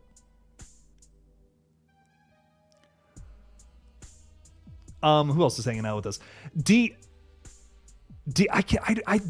is always messing me up. Deontay Van Horn, maybe? It's a lot of letters. What's up, my friend? How are you? Jake, happy birthday. You're 28? Congratulations. Happy birthday, dude. That's awesome. Happy birthday to you, my friend. 28 years. I'm coming up on that pretty soon, so I love it, my friend. Thank you so much for being with us. I appreciate you. Erica is saying that I am live. Okay, thank you. I froze on my screen here for a second, and I was like, oh no, oh God. Oh God, what's going on? McDucky is saying after the trailer for 6, I just feel bad for the Ghostface. Oh man, yeah, Ghostface in this one is getting it kind of rough. I didn't misspeak there. Did not misspoke. He's getting it rough. Now, I don't know if you guys saw the alternate trailer for Scary Movie 6, but it might have revealed some things about the film that one might consider a spoiler. And I won't say any more than that, but if you saw it, there's something that I think is going to happen in this film that is going to be very funny to me, and I'm actually kind of excited for it. I'm actually kind of excited to see where it goes. But yeah, my buddy Darjan clocked it. We went to go see Scream 7 together, and he noticed it at the end, and we were talking about it walking out of the theater. I'm like, oh shit, I didn't even notice that. And it's funny, when they released the trailer online publicly, that scene was replaced with the actual ending scene, which is like the Scream 5 hospital parody, where our new character is getting chased around by the new Ghostface, and we get that funny little scene to cap it off. In the original trailer, there's 2 characters in Ghostface robes delivering some lines making fun of Scream 6. That's all I'm gonna say. But I think we're getting a parody of how there's been a ton of different Ghostface reveals in the last couple of movies, more than 2. Like, just everybody's Ghostface, and I have a feeling literally everyone's going to be Ghostface. I think that's going to be the big joke of this one. That's my prediction. But I won't say who was in the robes, because that's what we have confirmed. But it was a really interesting final scene there that I don't know if it's made its way online yet or not. But it's interesting. It's an interesting thing to think about. Ilum is throwing $10 out there. Thank you so much for the support, my friend. I really appreciate that. Can you imagine if Randy was in Scream 3? They would explore Randy with built-up anger about the killings. That would be fun. I talked a little bit about this earlier in the stream, but I'm like, dude, if you had Randy running around Hollywood, there's so much potential there. I mean, he loves movies. He'd be running up to, you could have scenes with him running up to movie stars and being, maybe shitting on something they were just in. I don't know. Something like that would be kind of funny. Jamie Kennedy in Scream 3, like just physically being there and not just, video of him from the past. That would have just lent itself to so many funny moments, especially with how goofy and over the top that movie is. Like, you might as well just make that a big part of it, right? So yeah, I would have loved to have seen that. It's a shame we didn't get it back in the day, but I totally agree. I think that would have been great. Something else I brought up was, Randy and Sydney always kind of had this like will they won't they thing going on in 1 and 2. Maybe we explore that in some way, shape, or form. It's kind of like, oh, we wrote in this detective character, McDreamy, to be with her. But I don't know, Randy might have gotten the girl in another universe. There's a chance. And that gives me hope. I like that. That's wholesome. That's fun. So that might have been kind of cool. Ilum, thank you for the $10 though. I really do appreciate that. That would have been dope to have seen that. Scream 3 is still a very fun movie. You gotta love the explosions, the house filling up with gas and exploding, and more comical Scooby-Doo feel. I actually think it's one of the best performances from Neve Campbell as Sidney Prescott, if I'm being honest. I know she's not in it as much, but I just feel like they do so much with that character that like I'm maybe even more emotionally invested in her in Scream 3 than I am even in like Scream 2, which is crazy to say because she's also great there.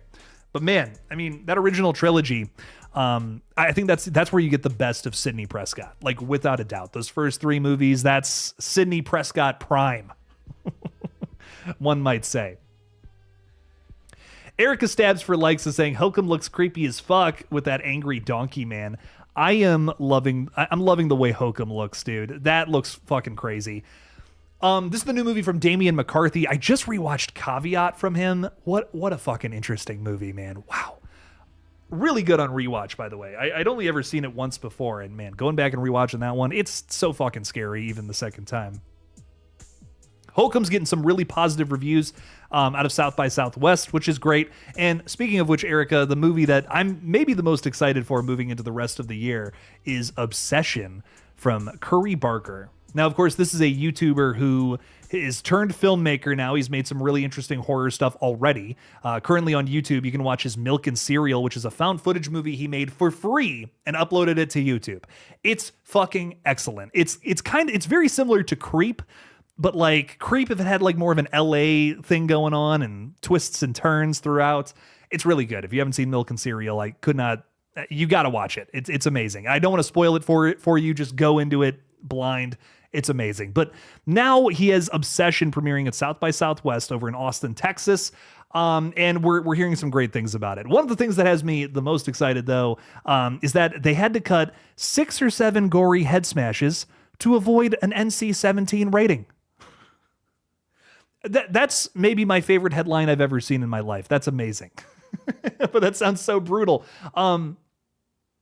Curry was talking a little bit about this to Deadline, saying there was about 6 or 7 more smashes and we were getting an NC-17 rating. So they were like, you've got to take out some of those smashes. I'm not taking out a single bash, but I did.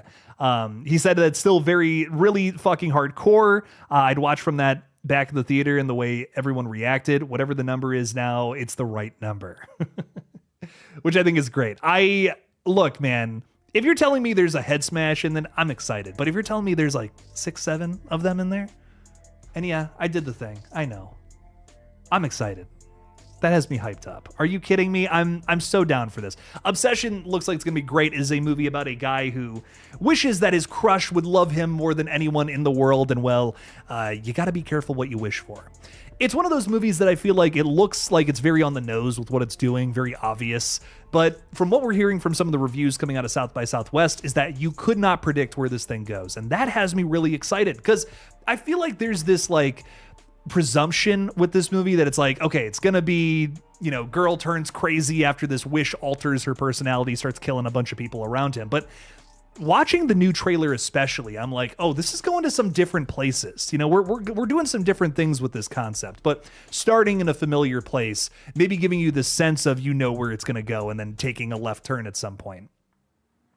The reason I believe that so wholeheartedly with this film is because Milk and Cereal, movie I was talking about earlier, also kind of does that. You think it's going one way and then it kind of does something else and you're like, wow, that is not how I expected this movie to turn out. Curry Barker's kind of a master at that already, even being so young. And I'm so excited to see what this is all about, man. This is coming from Blumhouse, but again, it was acquired by Blumhouse. So if you're like, I don't really like Blumhouse movies, not really my cup of tea. Well, don't worry. This is a movie that was picked up by them to be distributed and thrown out there.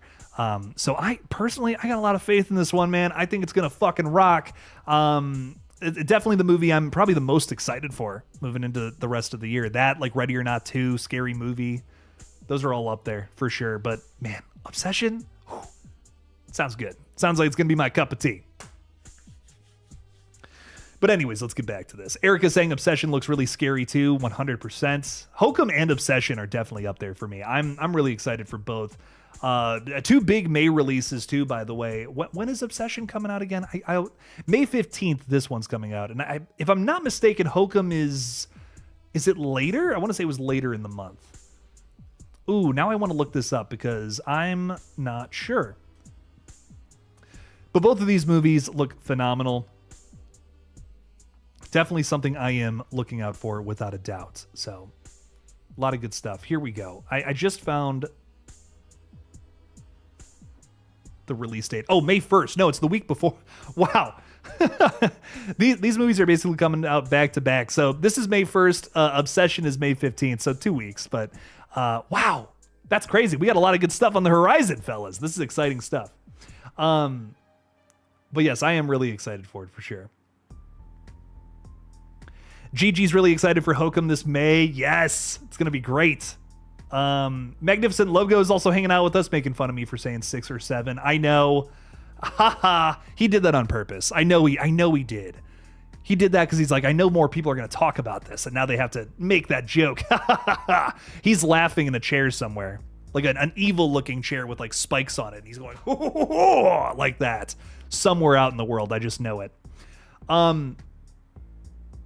Gigi saying I'm even more excited for Obsession if there's some interesting twists. Oh, I think for sure there's going to be. 100%. Isaiah is saying Ready or Not is a good movie. Ready or Not 2 is going to be way better. This time the sisters are going to be jealous of the other sister. At least they stick together than trying to take each other out. I think that is absolutely going to be the big takeaway from this. We got an 8-minute featurette from Ready or Not this past week, or Ready or Not 2, I should say. Ron 2 Hick, as we're all calling it here on this page, of course. And what I got from that from that little clip. I think it's actually kind of a great way to showcase a lot of the things going on in this film. We're seeing the sisters kind of struggle to work together, but ultimately do.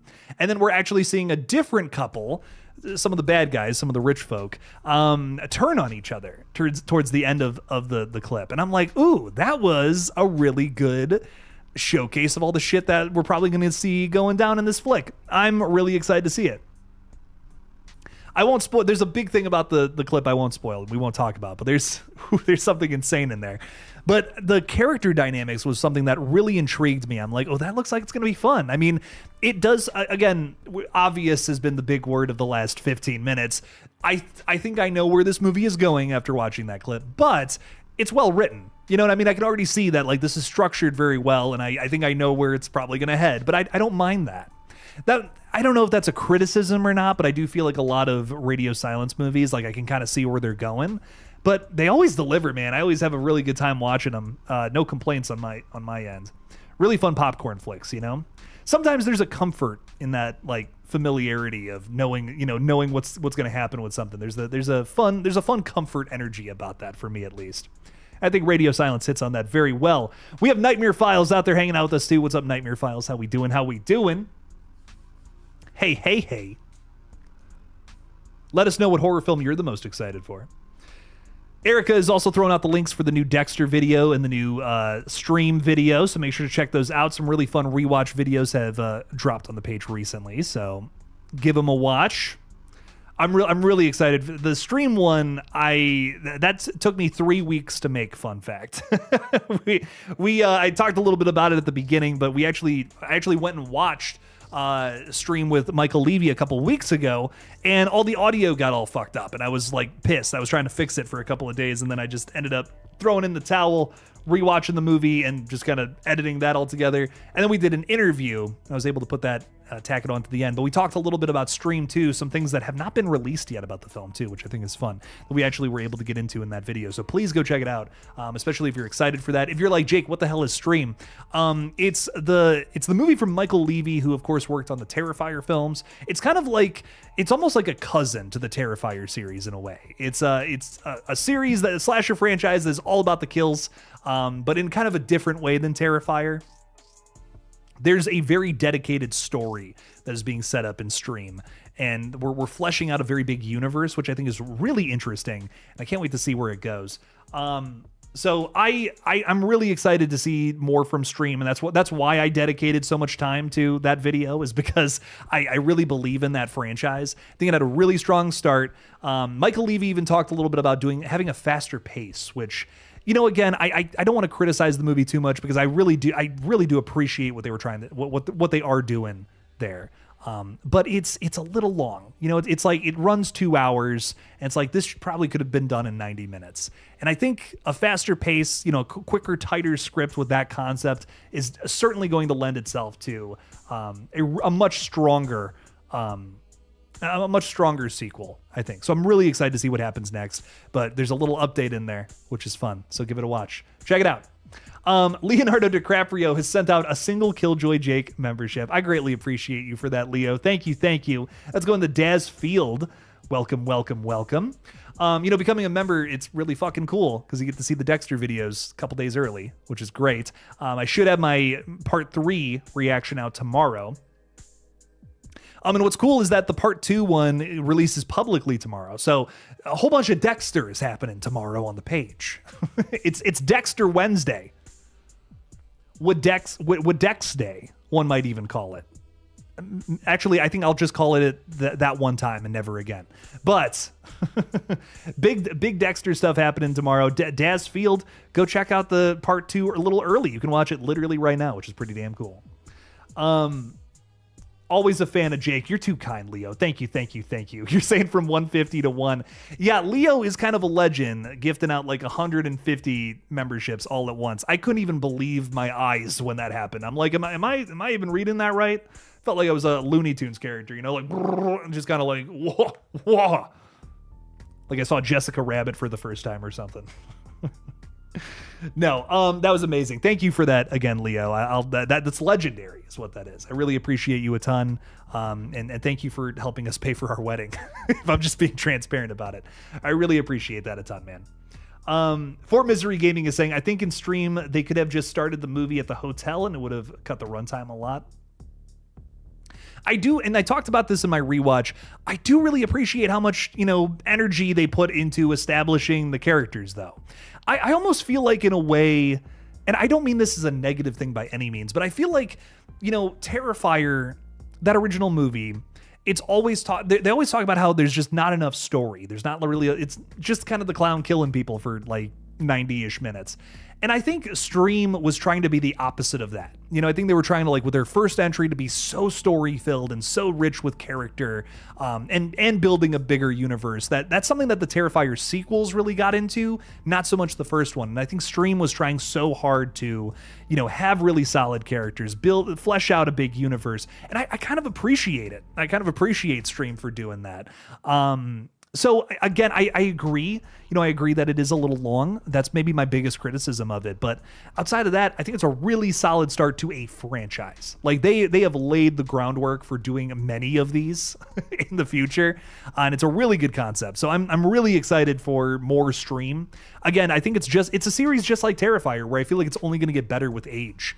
And coming back with a similar concept each time, but done a little differently, tweaking it up each time. Because for me, at least, I think Terrifier gets better with every single sequel in some regard. I still think Terrifier 2 might just be my personal favorite, but 3 is fantastic in terms of technicality. I mean, maybe easily the best Terrifier, I think, in terms of technical filmmaking aspects.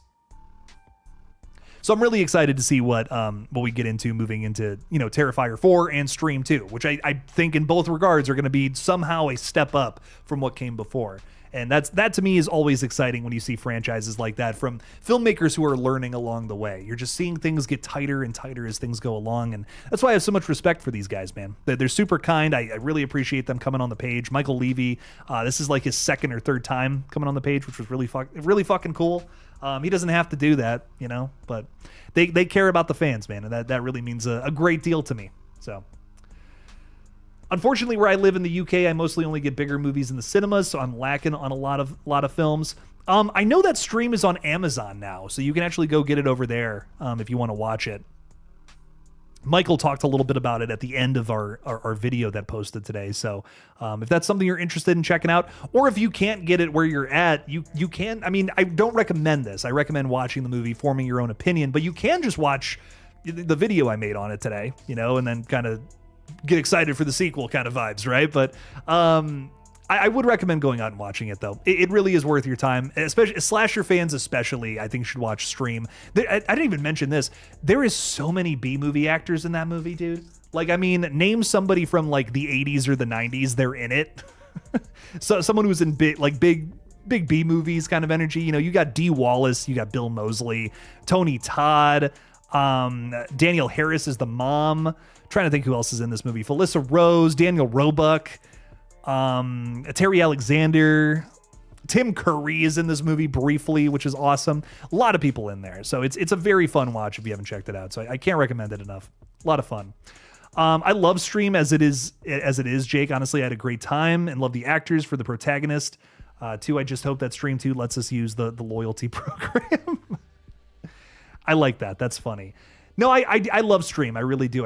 I just appreciate it so much. Like, I appreciate what it's trying to do. It feels very fresh, very, very fun. Really good time. All right, ladies and gentlemen, I really do appreciate you guys so much. We are going to switch over to games real quick. We're going to be playing a little Repo tonight. We got Jess and Teddy waiting backstage because it's 8:30. So I told them we'd be getting on the games around now. So we're going to swap over to that real quick. I'm going to take a very quick break to tinkle. But I do have some fun messages from Arthur Claus, who has some presents for y'all. I'll see y'all in a sec.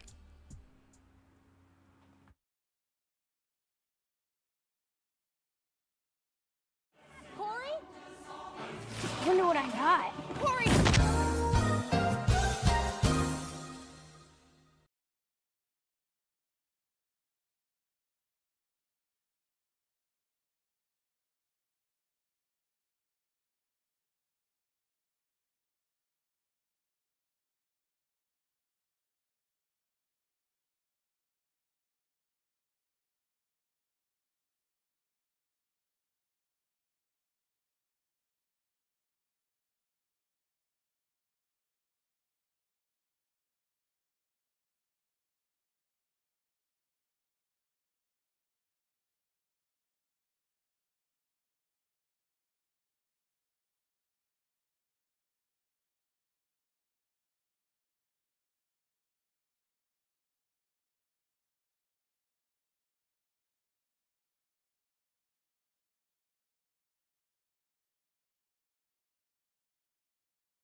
Hey, yo, hey, yo.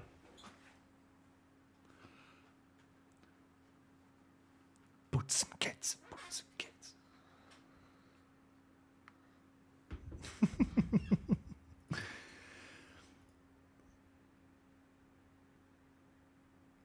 Oh, I think I just realized that I'm still live. And everyone's hearing me right now. And everyone's like, where's Jake? What's happening?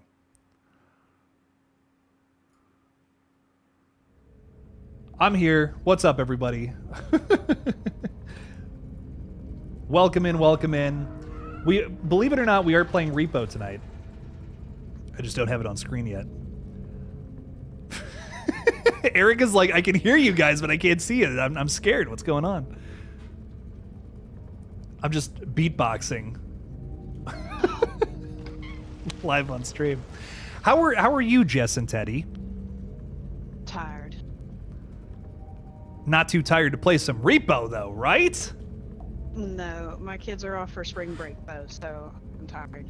Oh God, so just dealing with them all day, kind of vibe. They're not terrible, but it's like the 1,000 questions a day, and then you answer her question, and then she repeatedly asks the same question right after you've answered it. And I'm like, I swear to God, if you don't leave me alone.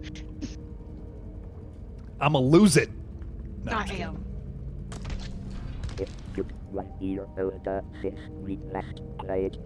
I got my water ready. My hip cracked walking over to get my water just now, so I understand, Teddy.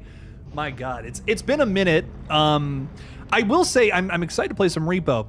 I almost threw it out to you guys if you wanted to play some more Roadside Research. However, not tonight, of course, but at some point in the future. That was pretty fun. I miss gooping. All right, sounds good. I don't know if you guys miss gooping, but bet. Okay, yeah. I love goop. I don't know. One of my favorite Well, things. if you love goop, you should be playing some Arc Raiders. I guess I should. There's a lot of goop in there, huh? There's a lot of goop in there. What's up? Y'all watch a Burnt Peanut?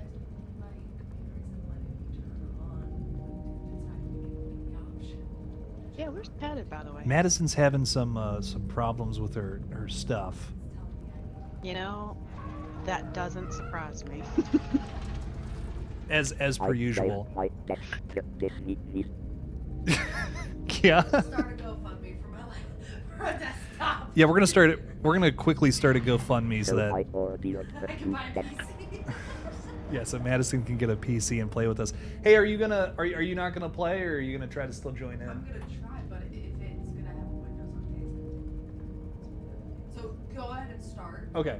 Yeah. I'll let you know. Okay. So we're gonna, I guess we're just gonna get going if that's cool. But Madison is gonna try to join, is what she says. Okay. We all got like a similar color palette going on here. I kind of like that. I know. I was looking at that. I was like, I kind of like the theme we got going here. Well, let's run it and let's see what happens, I guess. With all our similar colors going on. Very spring vibes. I heard y'all had some lovely spring weather. Oh yeah. Lovely is one word for it.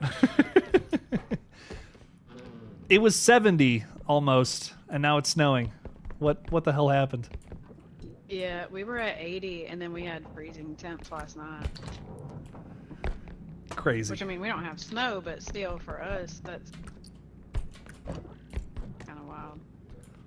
2 cameras on top of the lockers. What's up with that? Oh shit. Oh! Yeah, Teddy got flashbang. Sorry. Erica's saying she can't tell who's who because we all look the same. Ah!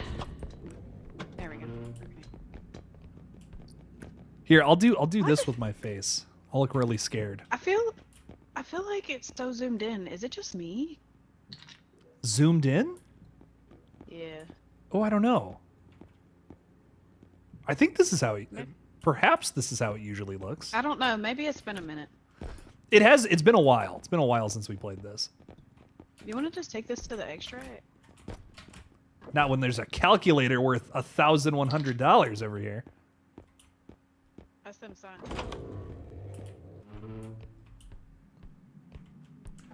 Now the real question is, no monster yet. What's up with that?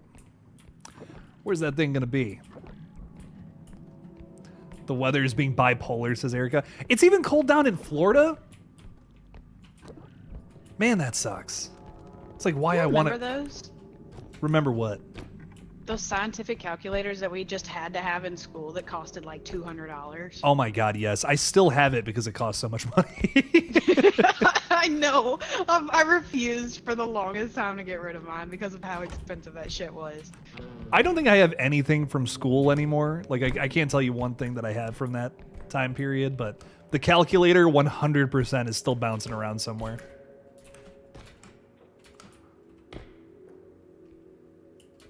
Okay, are we finding anything? Anything of value?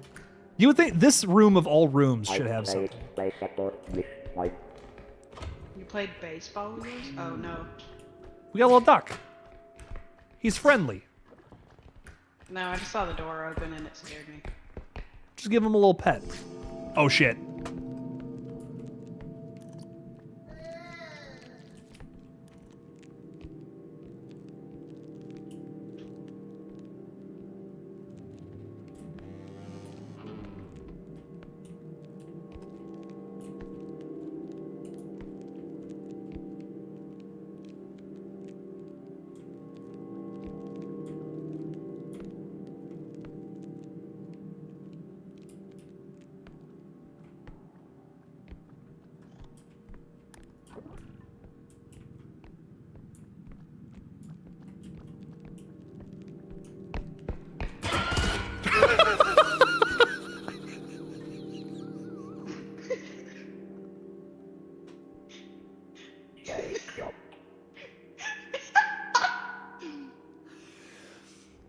I swear I was just trying to hit it. I swear I was just trying to hit it and the thing bounced back and hit me. Man.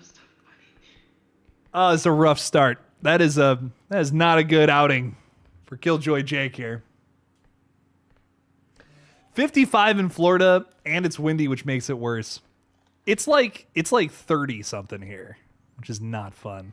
55 is cold in Florida though, admittedly. Like if you're used to 70, 80, even 90, even 100. I mean, yeah. Oh no, Teddy.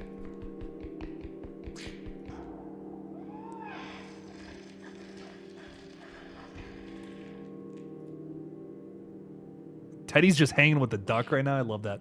Antonis, what's up? What's up? Happy St. Patty's Day, Jake. What's up? What's up, Antonis? How you doing? If you couldn't tell, we got the green on for St. Patty's Day. So I do have my green. Don't pinch me now. I might not be wearing it, but the whole damn room is green, damn it.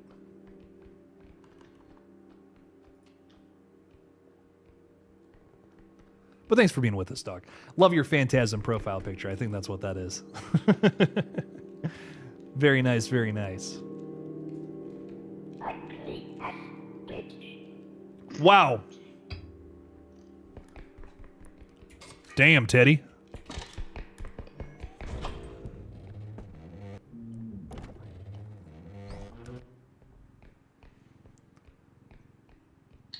What is that?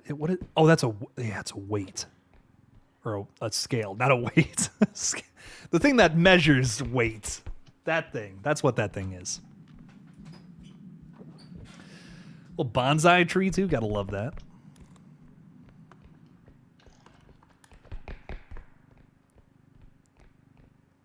Those break trees. Is that everything? Yes. Are you sure? Oh. I think that's a VHS tape. Nice. It's a weed scale, says Erica. that is what it is. I mean, really. That's what it really is, right? Oh, that's too funny. Erica, I wanted to ask too, while we have this little moment where I'm just dead, How do you feel about the little incorporating the horror news into the conversation? Like actually, like actually being able and going over to the thing. That's for everybody, not just Erica too. Erica's the only one, and Antonis hanging out in the chat.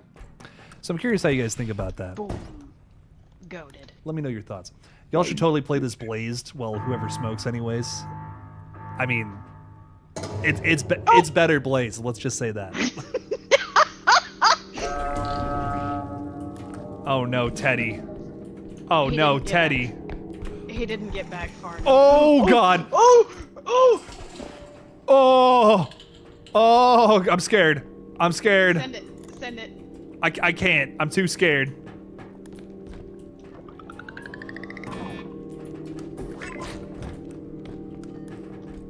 It can't get on the truck. Oh, thank God. Ouch. Ouch. I got tumbled launched into. Teddy wasn't back far enough from the duck. From trying to put the duck in there. Perfect. Look at that.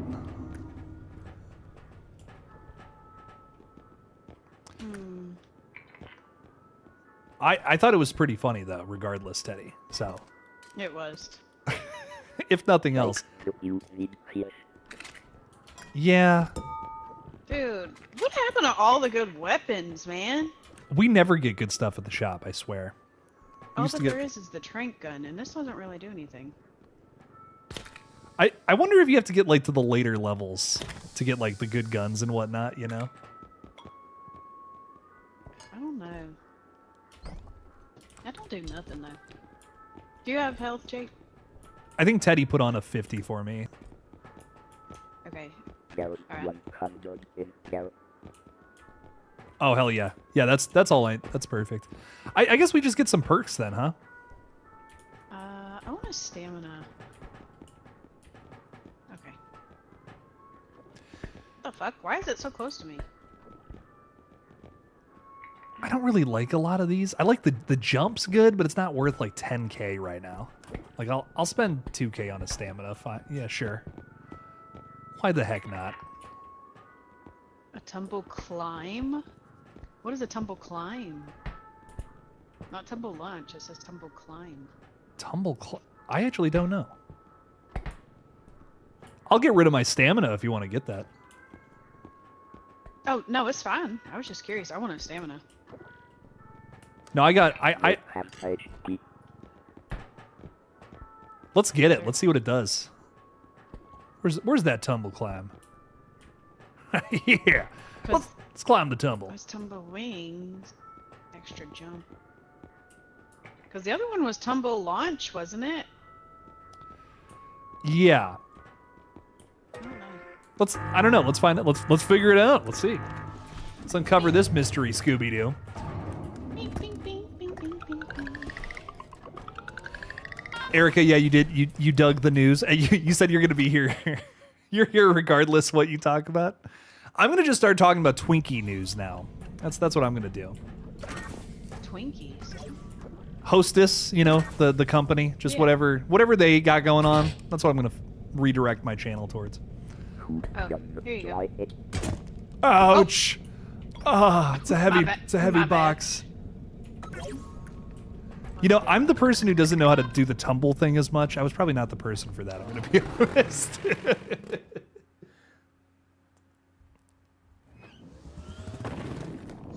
I'm going to try this out though. So it's a run, jump, and control. Is that what it is? So I do W. I do W shift space Q.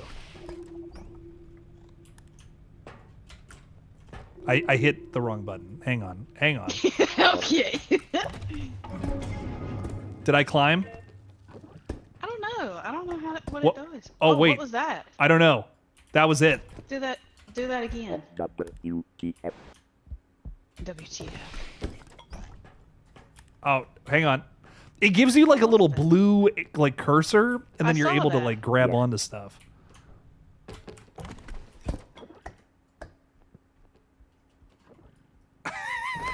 It's really hard to maneuver, dude.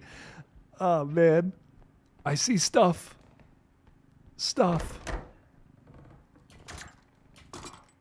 Okay. I was kind of giving it. What that? What was what? Now I'm scared, Teddy.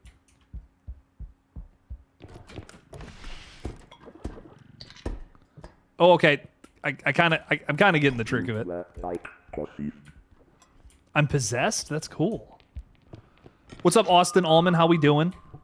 Welcome in. There were 2 of these. What are these things called? We got David out there. Davey Deathray. I can't fucking read, sorry. And we got Shanta Gibbs. Where's the Twinkies? Well, we're doing Twinkie news next stream, I promise. I haven't had a Twinkie in so long. I can't think of the last time I had a Twinkie either, if I'm being honest.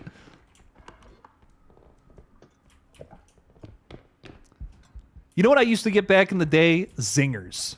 You ever get Zingers before? Oh, those were so good. There was one time as a kid, I mistook a snowball for a zinger. Oh, that was so nasty. Oh man, the coconut ones. Yeah, that not everyone's favorite for sure. Those were so gross. It's the outside is so nasty. The different. Ugh. I weirdly I like them. zingers. Is it? I don't like snowballs. Is it fucked up that I kind of like snowballs? I don't. They're not my. I'm not grabbing them first thing, you know. But It's the whatever the outside coating is made of, not the actual coconut's like part itself. It's whatever the other like the stickiness. I don't know. oh, so it's not even the coconut consistency that you don't like. No, I love coconut. It's whatever that stuff's made out of that's nasty. Oh, okay, that's interesting. It's most people are like turned off by the coconuts. That's why I'm curious. No, I love coconut. I also love coconut. I don't get the hate. That's one reason why I like zingers. Oh shit. We got a bike. Oh, okay. That's alright. Oh god. I didn't even touch you! I didn't even touch you. You absolute little shit! What's her name? Like Emily or something that pops I up? don't know, but I didn't touch her! Oh, no. Oh, ow. Sorry. No, you're good. I panicked. I got scared. No. Oh shit.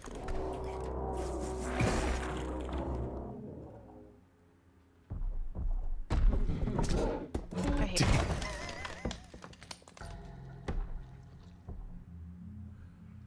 David Deathray, Esquire. I love that. Davey, I'm sorry, but when you come into the streams now, that's how I will address you.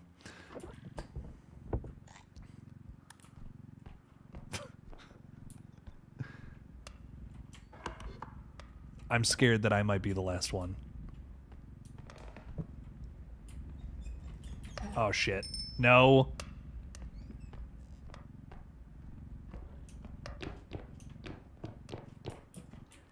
Jess is no longer on this mortal coil with us, Teddy. Is she dead? Her head lies in there. That was really dramatic. I don't know. You suck nerd. When she comes back, she's going to be angry, Teddy.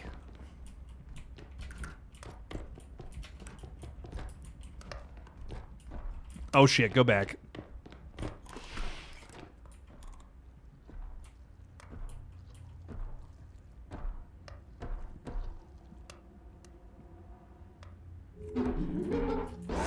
Oh fuck.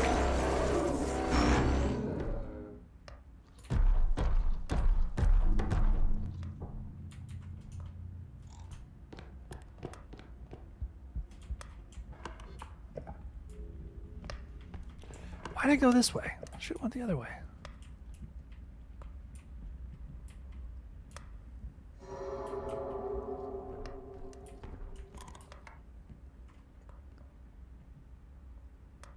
Shanta's going to bed.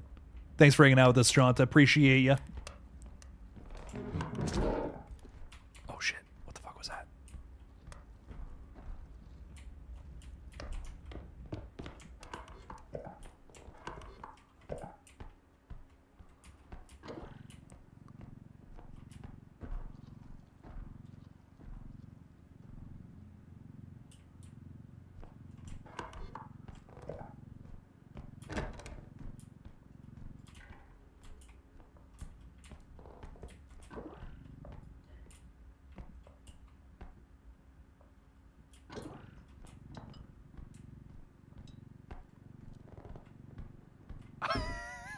What's up, Teddy?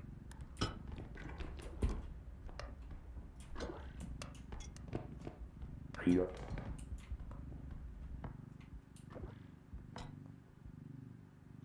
I think I'm a little too close. I'm gonna back up a little bit. There we go. Everyone should watch Bridehard, says Austin Allman.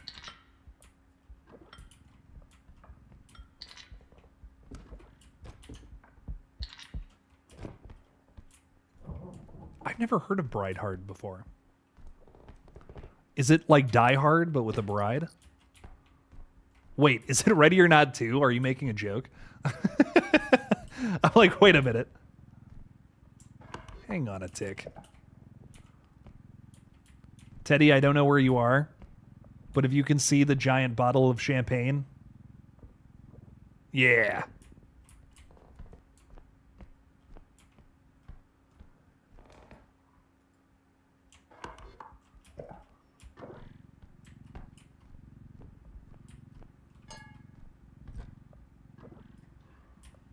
And then I have a doll, so I'm just going to get that. I'm going to just run it down. What's the official name for the cart? It's C-A-R-T. Ooh, that's a really good question. What's up?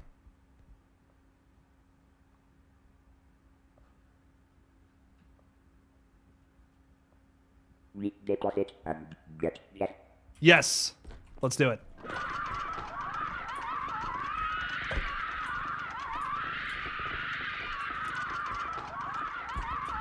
Ouch.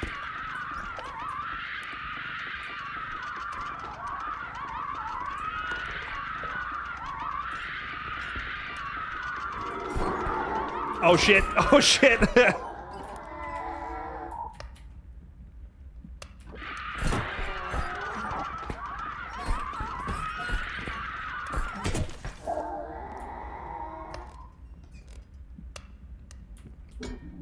Ah!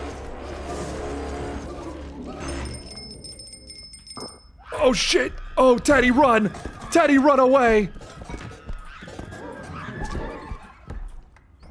Teddy.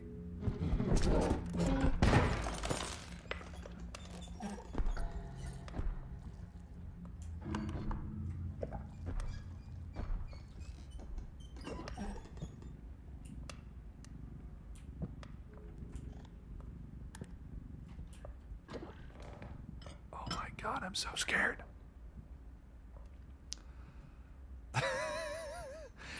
You didn't like Undertone, Davey? I feel like you and I just disagree about every movie.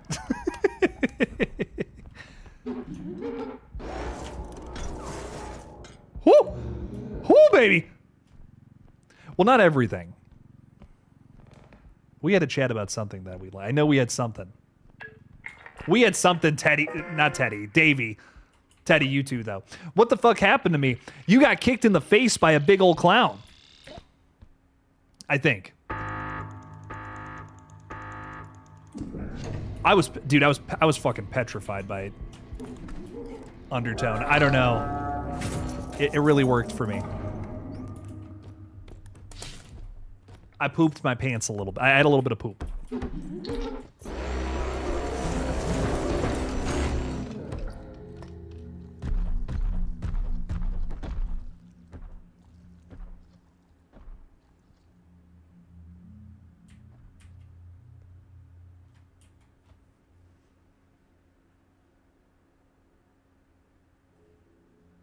I'm just carrying the whole damn team. Ah, my back.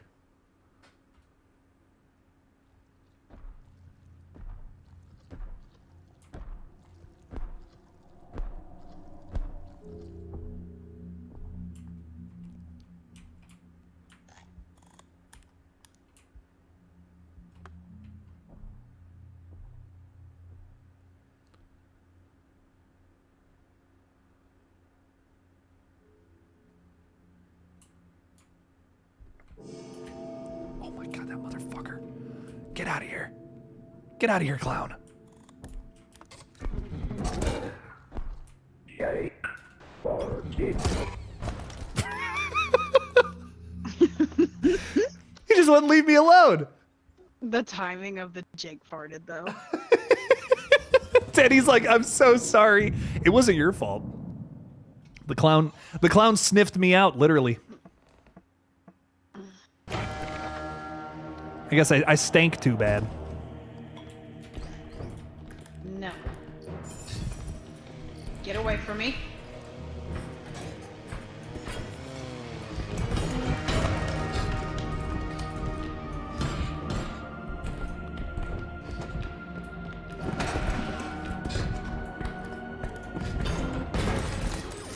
Wow, the sledgehammer never wins against the baseball bat. Can I just say that? That's actually kind of cool.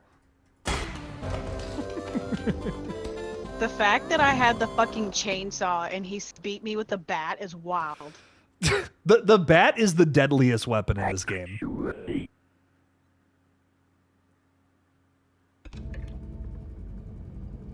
Davey, I love you for that. At least we agree that movies are totally rad. I agree. I don't know. It was a fairy wand? Are you fucking kidding me? That's worse. She was a fairy. She was a fairy. Yeah, how's she making it already? I don't know. I know, he's so cute. Hey, Madison.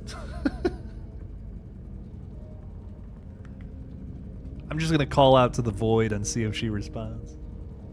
What is this shirt you have on today? It's like something you would see somebody wear on that 70s show. I'm going for a 70s vibe.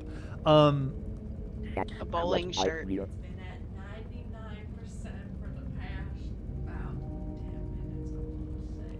So she's working on it, but It's a security update for Windows. it's a security update. Okay. I'm It, assuming that's why it won't let me use Bluetooth. she has a security update on her laptop, and it won't let her turn on Bluetooth, which I It's at get. 99% though, so it could be No, done. what the problem is she's trying to use an HP laptop that has like 2 gigabytes of RAM to play these games.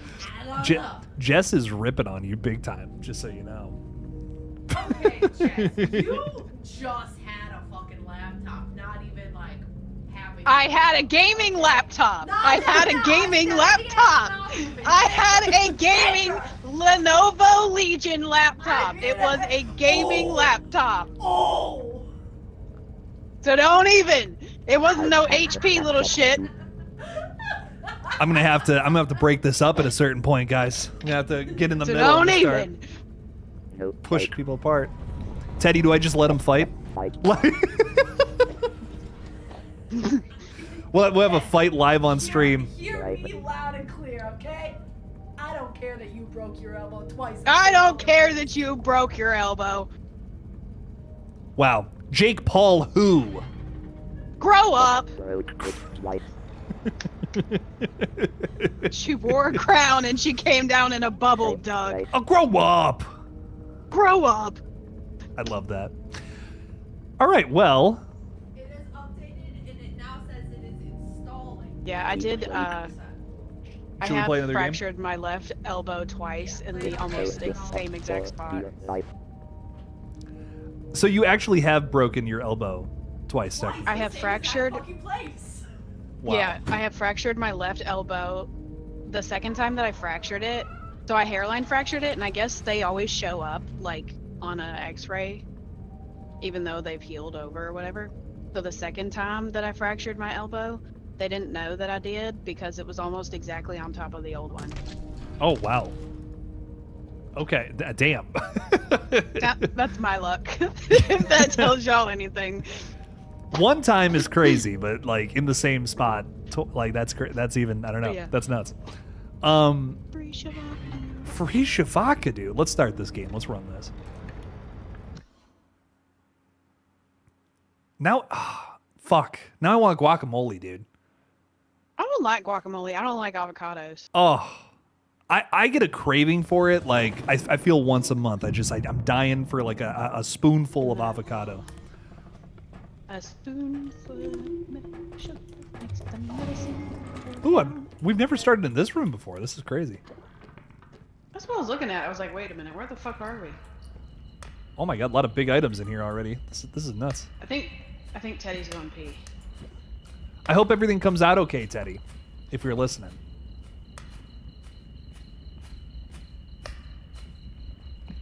Big egg coming through. Remember when we broke this on one of the streams? Yes, I do. That was pretty You see that upsetting. there's like light coming from somewhere, but nowhere at the same time. Yeah, that's it. Yeah, where is that coming from? I just happened to notice that. Huh. Weird. Not a fan of the avocado or its mush. There's a shark in the backpack. A shark in the backpack? Hell yeah. Is there anything in the dumpster? Oh, there is. A duck. Oh, nice. He's got a cool little hat, too. I love ducks with hats. Ah! Oh, the fucking tick, dude. How do you fight this thing? I don't know, but it scared me. I've never seen it. Oh, it's gross. Yeah, it's real gross looking. Hey! Hey! Get off of me. I need help. Hey. Oh. No. Yeah, get it over the fire.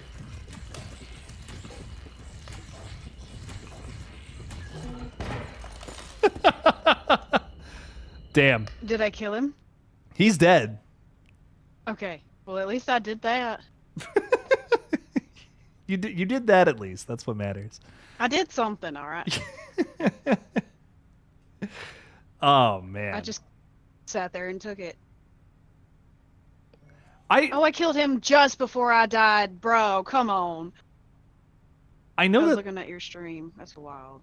there's a way to like take them out and get all the health from it. I don't remember how to do it. I don't know. That's the first time I've ever seen it. I've heard you say that like you've had the tick on you or whatever, but He'll Oh, take health from you, but if you kill him, you get the health back. It's something like that. Because I remember doing it the first time, and it's been like a month since we played this. I feel. well, I didn't do it fast enough then. I get it. Oh, it's all good. Well, what have y'all been up to lately? Just wedding planning and making stuff happen. I think we finally found the venue though, which is good. So we just gotta. We've been kind of sitting on it, thinking about it, and I think we're happy with it though. I gotcha. How about you? How's Taco? He's good. Taco is getting his little brother this week, at the end of this week, so. Are you gonna get the photo that you sent us last time? Yeah. Aw. Yeah. Taco's still a menace. I sent a picture in the group chat of him. I saw the little guy. He looks adorable. He's so distinguished. He's a little shit.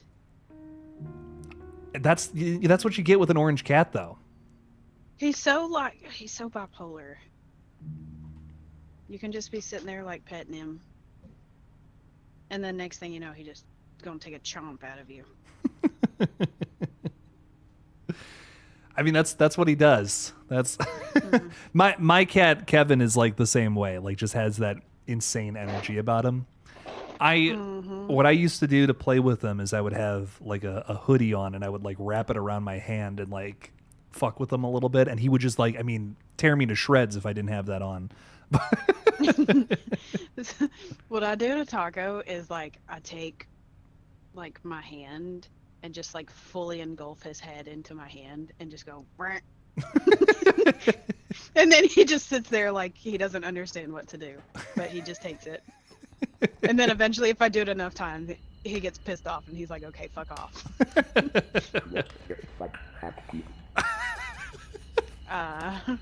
We don't talk about it. Wait, I killed him. Where did his soul go? We don't get a soul for that? I think he only drops health. I think that's the thing with him. Oh, that's bullshit. Yeah. I tried. I killed the tick though, you're welcome. I do like Billy and Mandy, Austin. I watched that when I was a kid. I've never seen it. It's like the Grim Reaper with the kids. Does that sound familiar? I know what it is. I've just never seen it. Even as a child, I didn't like the horror things. Not even like Scooby-Doo, like, you know, like that kind of thing? I watched the one with Matthew Lillard. Oh, the live but action? The cartoon, yeah, I don't think I ever watched the cartoon. I didn't like Courage the Cowardly Dog. That scared me. Oh, I loved Courage. Yeah, no. What was your cartoon, Totally like, missed. of choice? Oh, I don't know. I liked, do you remember,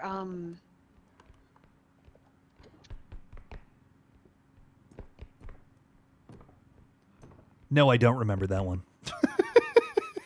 Rocket Power? I almost said Rocket League, and I was like, that's the game. Rocket Power. Do you know what I'm talking about? The kids the like skateboarding kids? Wait, that sounds familiar. Was that on like Nick or Cartoon Network? Or Disney? Like It was Nickelodeon. I didn't watch any Disney stuff growing up. It was always Nickelodeon or Cartoon Network. I know what you're talking about, but I don't know if I watched that one. And then, obviously, like SpongeBob, like the classics. Oh yeah. Rugrats, Hey Arnold. yeah. I watched those. Yep. Bucket used to call me Hey Arnold. Yeah. Said I had a big head. Oh damn, that's brutal. I miss Bucket, man. We had a friend that we used to game with named Bucket. That was his name. just for context out there. If you're like, what Bucket? There you go. It's Jamar. What's up? What's up? Jess, Teddy, love you more. Jamar is one of our friends. Oh, well, hello, Jamar. Any friend of Jess and Teddy is always welcome here. What's up? What's up? Yet another person who's in a bromance with Teddy. Oh, we're gonna have to fight about Teddy though. See, that's the thing. I swear. Total Drama Island was one I watched a lot on. Was that? Total Drama Island? It was like Survivor that? but animated. Like it was the same exact thing. But it was really fun. That kind of gives me I never saw that, but I can't think of what that cartoon is. That reminds me of Fairly Odd Parents. It's like same style. I watched a lot of Fairly Odd Parents too. Loved that show. Oh, It's like the similar style to it. There's Clutched up. there's a show from literally the same animators, and I just can't think of what was it? Clone High. That's what it was. I don't know if you ever saw that. No. That was a fun show. They brought that back recently, I want to say. Is there any like shows that you grew up watching that came out like before your time? Oh, Like- yeah, totally. Like I watched Mork and Mindy. That was one of my favorites. My mom loves that show. I just so love funny. Robin Williams, like in general, just him and like himself. I love Robin Williams. Could do no wrong. 100%. Yeah, Mork and Mindy was like the one that was before my time, but I loved watching it. I watched a lot of just 90s stuff in general. Like I grew up with the what was it? The live action like Ninja Turtle movies. Oh yeah. Like stuff like that. Like just 90s stuff in general was my vibe. What just happened? Teddy. Oh man. What happened? Wait, they have new seasons of Total Drama Island? Austin, what? Because I know they brought back Clone High. I didn't know they brought that back too. That's dope, dude. I would totally watch. Like that was like a huge part of my childhood. They voted on the last episode of who would win. Like I remember voting for the two characters, like one of them to win. I guess I've never heard of that show. I feel like I don't know how long it ran for, but I just remember that like the first season we were all excited about it in our house. Who's got what? Who's got stamina? That's all y'all. This must be yours. Set it for 1.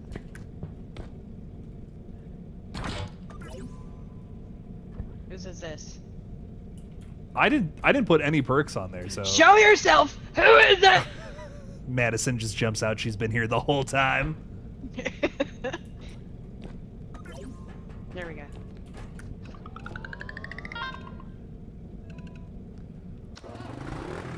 Golden Girls, hell yeah, Austin. Golden Girls is a classic. Oh, it's great. It's great. I don't care. I don't care what anyone says. Thank you, puppy. That's where I fell in love with Betty White. It's a bop. Ouch. Oh, I'm so sorry. I tried to jump in the cart. Go ahead, jump in the cart, Jess. Oh, you fucker.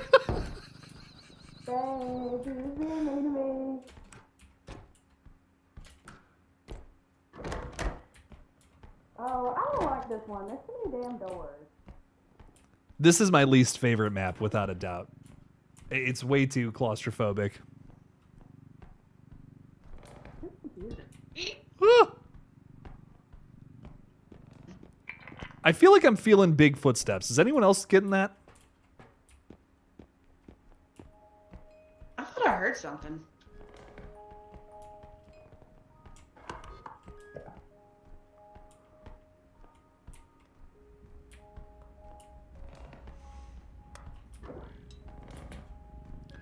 The Goblet of Fire. So there's 6 seasons of Total Drama Island. That's crazy.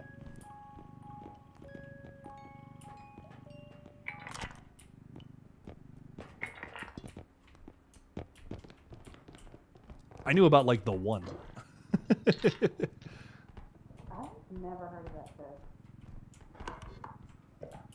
I mean, you know, it's a kids show, but I remember it fondly. That's what I'll say.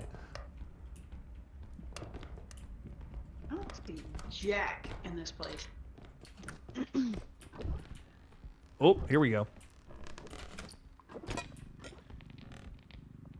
Oh. I'ma just wait. All right, I'm coming through. Here we go. Coming through with a cup. Coming through with a radiated cup. Ah! Ah! There will be no silly wand waving or foolishness in this class. There will be no silly wand waving. I want to do that meme with my cats back at home. Okay. Nothing in there. Nothing in there. Nothing under the bed. Who's my favorite on Total Drama Island? If I can remember one of their names, I would have the best memory ever, and I promise you I don't have the best memory ever. Oh, there we go. Okay, wait. Owen. Owen was the blonde one, right? Perhaps. Per maybe. Per maybe.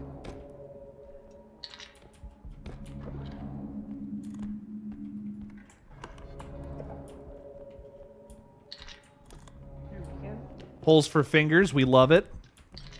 Oh, I have one too. Oh, God.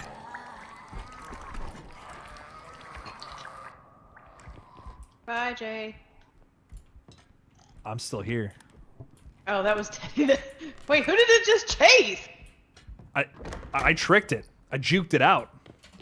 Oh, Didn't even see that coming, did it? I didn't because I thought you ran that way. What's up?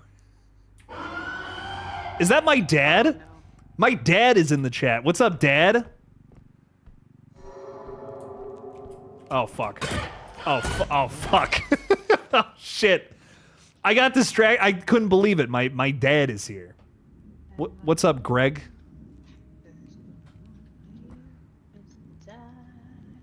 I'm gonna have to give you a call. I hate Owen in Island, but later he is better. I remember him fondly. I literally have not seen it since I was a child. So I can't. I can't. I feel like I can't speak to it that well. Teddy, were you on Total Drama Island? Were you on that as a kid?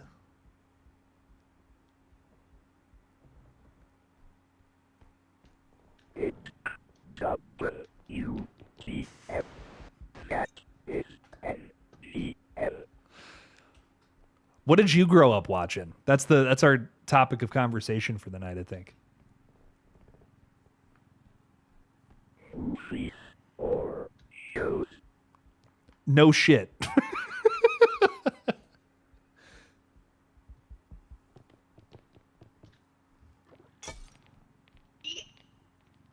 Madison only watches Noah Wiley. We've been obsessed with The Pit lately.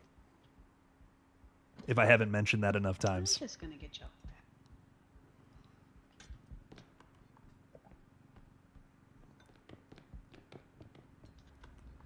Yeah, it's like ER, but like just modern. Like if you haven't seen The Pit, I think it's great. I think it's a really fun show. I don't even like medical dramas that much, but Pit kind of fucks, as the kids say. You grew up. I also grew up watching parody flicks. Austin. Who's seen Van Helsing out there? Who's seen that awful movie? Oh, oh no. We got rocked by the bag. Crazy comms.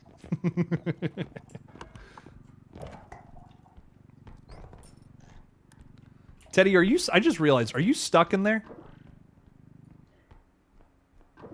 I swear I keep hearing the ghost. Like I hear heavy breathing, I swear. Oh, yeah, it's here.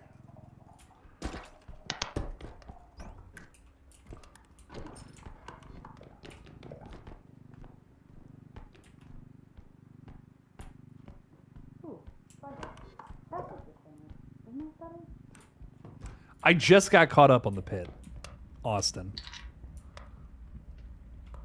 Oh. I won't say anything, but this season has made me cry multiple times. That's all I'm gonna say. Oh, there's another one? It's usually, it's usually Madison that's like really bummed out or upset by something. I was like, I've been in teary-eyed every episode. God damn it, this damn show. It's crazy.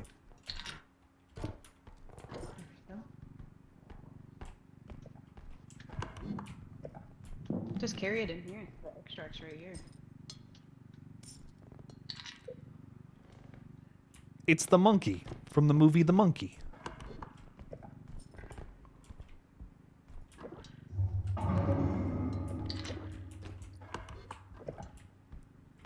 I know I've seen Van Helsing, but I don't remember anything about it. That was a movie when I was a kid that I remember going to Blockbuster and being like, oh, this is probably going to be great. Just like scary movie. And it's so fine. It's so mid. It's so like just faded into obscurity, I'm sure. Just gonna say that I carried this time. Oh no! The pen! Oh, it's a spyglass. My bad. Bab, you're too close. You're gonna get smushed. Teddy, just drop it. He was letting the intrusive thoughts win. It works. It works. It works. Oh, it does. I had intrusive thoughts while cooking supper yesterday. What kind of intrusive thoughts? I was making what I call a cheeseburger. Oh, Teddy! Oh my God!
Keep swimming. And anyways, so I was the pasta I was making. Yeah. I stuck my after it was done cooking, not during, after. I was like, I wonder how hot this sauce is, and I just immediately stuck my finger in it. Yeah. And I burnt my finger. I do that almost every time with food, and Madison makes fun of me for it every single time. Like, it'll come immediately out of the stove, the, frying pan, whatever. I will immediately bite into it without hesitation. Dude, I make fun of Teddy because I swear every British person that you see eating, like, on TikTok, it is just lava temperature, and they're like, they can't even talk because of how hot it is. I was like, bro, give it a second to cool down. It doesn't even go through my brain. I'm like, this is why you guys don't have to season your food, because all of your taste buds are burnt. They're literally burnt off. Do we want the frying pan? Teddy is saying, did you know she started cooking her hamburger meat, wondered why it wasn't cooking? She didn't even turn it on. I did. You know what? Don't call me out like that, okay? Damn. Don't do it. Oh, shit. Don't call me out like that. We're fighting. We're fighting over here. Get it. Yeah, I mean, we need a weapon. Don't call me out like that. I walked into the door. Yeah, uh-huh. I'm getting a crystal just cuz. Just to recharge our frying pan. This game makes sense. I have left it from it. Oh my god. But the thing is, ask him, is this the first time he's had a black eye from running into a door? Teddy, is this the first time you got a black eye from running into a door?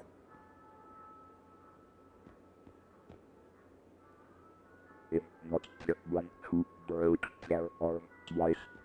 Okay. Damn. You know what? Perfect for each other. I mean, you all got some crazy injuries. I mean, I'm just saying. Uh-huh. Imagine. Could I perhaps get 2 health upgrades? I don't care. Sick. Which hand I failed on hand movement. Hand movement is hard. Hand-eye coordination is not an easy thing. Hand and leg movement I failed. Where's he at? Hand to black eye coordination is never easy. Sorry. It was right there. I think we're good unless anybody wants something else. My baby, which I was tiny. What? Did you get him? I'll be right back. Oh, you're good. Take your time.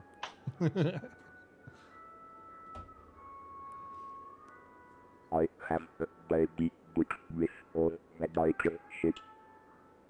A baby? I wait for LBN. Oh, like your specific baby stuff. Okay. Yes, mine. You weighed 4 pounds. I don't know if you want to share this or not, but when's your birthday?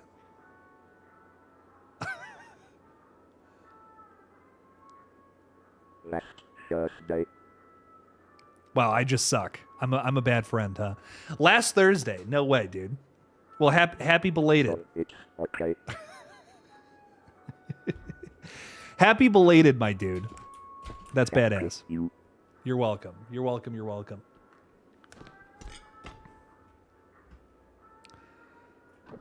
You talk about baby stuff, and I'm just curious. Everything good, Jessa? Yeah, Toby decided to take advantage of Peyton letting him go potty, and he thought that was a cue to take off running, so. Oh, okay. Jess, I completely forgot to message you something this past weekend. We saw that Undertone movie, and there's a character in it specifically named Jessa. Undertone, what's that one? It is a new horror movie that just came out from A24. Yeah, you would not like it, but they specifically call like a character. That's cool though. Undertone, yeah. It's about like a podcaster who listens to haunted recordings, and then the shit that happens to the people that got haunted. The character name is Jessa, by the way. Starts to happen to her. So it's a really cool concept. It's fun. I thought it was, I don't know, it freaked me the fuck out. Oh, that's cool though. But yeah, like it's not very common. yeah, that's what I thought was really interesting about it. I'm like, and they're saying the name the whole time, like they're listening to audio recordings of like this guy, like Without the ick. yeah, Jess wait. without the ick. We forgot to. Oh, we didn't buy the stuff. Yeah, that's we important. didn't actually buy it. That's so funny. All right, well That's cool though. I thought you would appreciate that.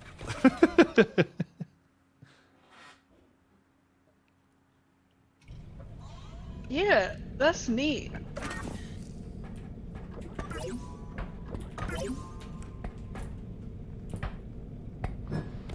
Did I get something? Wield the frying pan with power. I will wield it with pride. I love that. Ghost in the Dark, what's up? I have not seen Dolly. I guess I'm waiting for it to come out VOD. I don't think it's in theaters anymore, sadly. Really want to see that as soon as possible, though, because it looks Dolly? looks really creepy. It looks like... Dolly Parton? The other night. What'd you watch the other night, Teddy? He invited. Oh, The Visit. Invited. Oh, yeah, I love that movie, dude. That movie cracks me up. It's so fucking funny. It's the scary old people, and they make the little girl get in the oven. The thing that I remember most about that is the diaper scene. That's all I'm gonna say, because I know Jess hasn't seen it. It's the next grand butt for me. That does it for you. Looking at somebody else's butt. Imagine.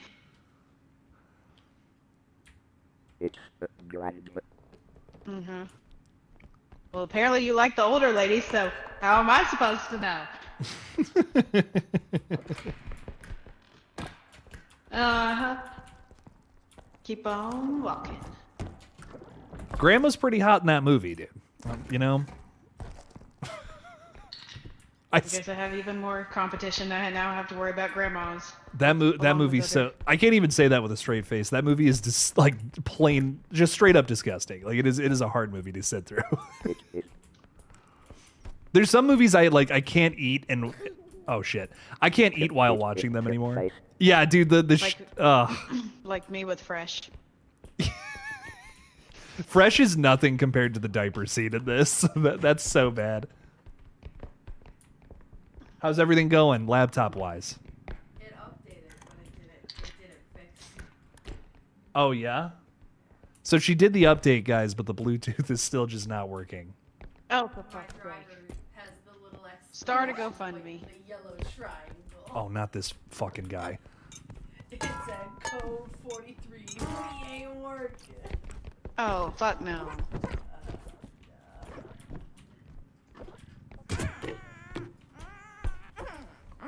Shit. Why are you beating the baby up? I'm gonna kill this thing. I can't say that. Cannot say that. Yeah, I'm like...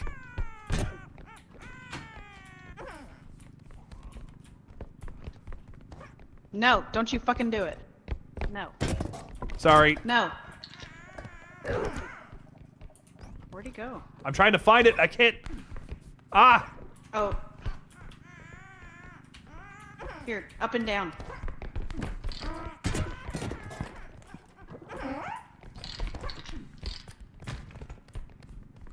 The damn baby keeps running around the room! Damn baby. That damn baby. Definitely see Ready or Not 2 this week, guys. That's gonna bang. Oh, he took my damn brain, and it's broken. Oh, that baby! I swear to God, that baby. When I catch that thing.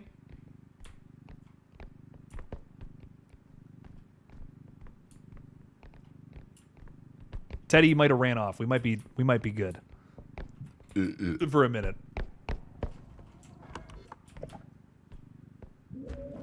Oh, well, fuck that thing.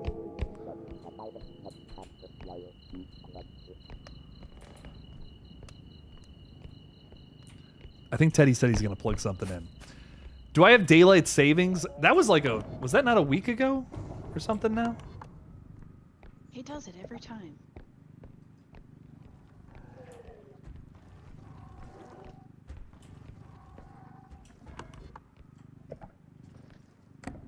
Shit.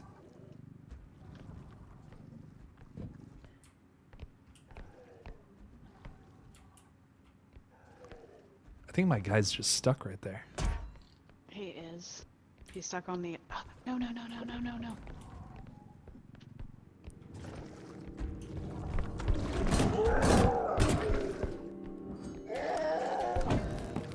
Jacob. I'm trying to get him to go the other way. I don't know. I don't know what else to do. Teddy wanted to sniff the butt. Teddy, I'm starting to get concerned about you. Starting to? You haven't been this whole time. Just now, just that comment is what's concerning. Bro. He's gonna ruin everything in there. Hey, Dingus. Hey, Dingus.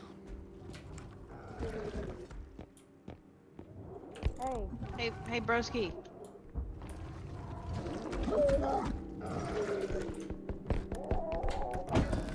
No, take it, Jake. Sorry. Okay, I made it. I think we gotta go back that way, but that's okay.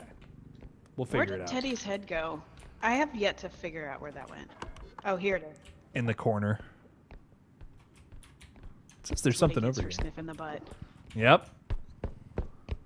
He tried to touch the butt. You can't be touching the butt. Ooh, look at me. I'm gonna touch the butt. The Finding Nemo references tonight are off the charts. Any Finding Nemo fans out there, they're just gonna be like, this is the best stream ever. Jess, have you seen Hoppers yet? No, but I heard it was also slightly terrifying. What? It's really? The beaver one? Yeah. Yeah. It looks like really funny and cute, and I want to see it, but I have absolutely no way to see it as a man who is 27 years old. Oh, I went and seen Tangled by myself before Pepe was born. I went to go see the Super Mario Bros. Movie by myself, and I was just in a room full of parents and kids. Hey, I ain't got no shame. I will go all by myself.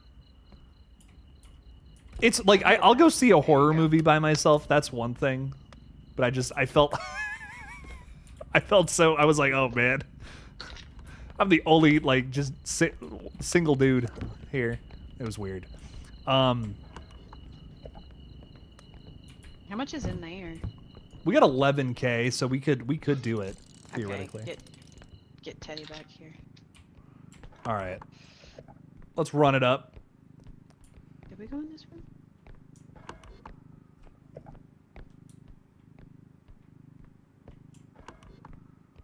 Oh, look at that. We're right here.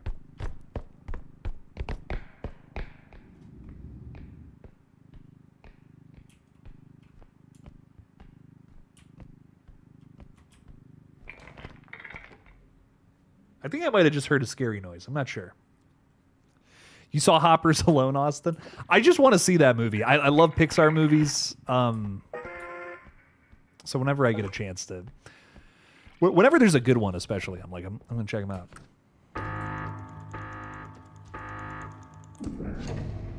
I love horror, but I also... I love animated movies too, man. Like Studio Ghibli stuff is great.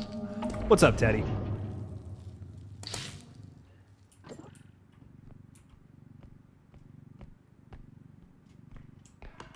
Did you hear about Carol the dolphin? Dude, yes. No, I did not. Did you? So there's this guy that apparently I don't know how I don't know if this story's true or not. So apparently there's this dude that got taken by dolphins, and one of them, the leader of the dolphins' name was Gerald.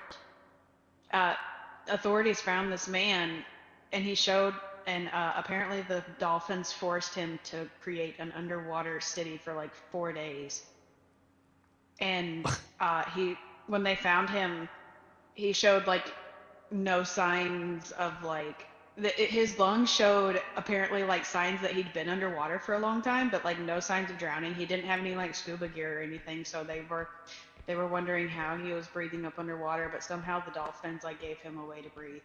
I will send it to you on TikTok. It's all over TikTok. That's insane. What? And the leader of the dolphins' name was Gerald. The dolphins are crazy intelligent, I guess. So I mean, if any animal is gonna figure out how to do something like that, Found no sign of mental issues. Yeah, they said like nothing. They found nothing wrong with the guy. I'm like, I don't even know what to say. That's just was not on my bingo card, you know? Just not even remotely on my 2026. This could happen. Went him back for phase 2. Phase 2 of Dolphin City.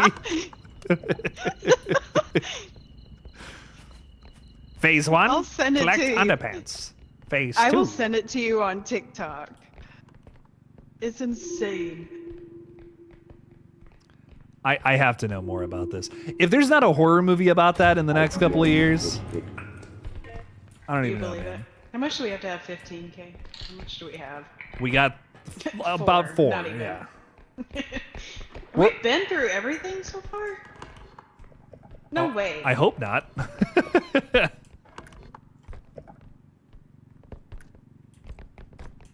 Oh, this is fun. Can you bring me People are on jet ski now going. On Alright, baby, my you have to get way up. to find Gerald. You're on your way to find Gerald. We gotta go help Punch first. So remember, this thing will explode. So Yes. we got to get it in there all quickly. on 3. 1, 2, 3. Let go. All right, it's going to explode, so let's take it quick.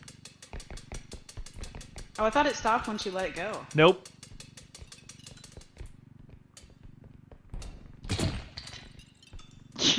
Sorry.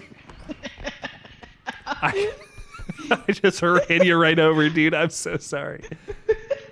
The way he got squished. It's not in there. You're gonna have to catty corner it. Oh, it's not gonna work. Lift it up. Oh, no. It's good. Oh, It's no. good. No. It's good. It's good. No,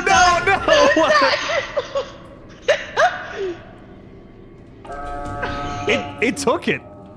Oh, no fucking way. No fucking way. Shit, I'll take it. Okay. Why is Teddy Mikeless? That's a Teddy question. Aw, geez, Rick, go back. Oh, and the baby? Fuck off. Nah, that's too much. Oh, no. I'm just running for it, man. Get out of here, baby.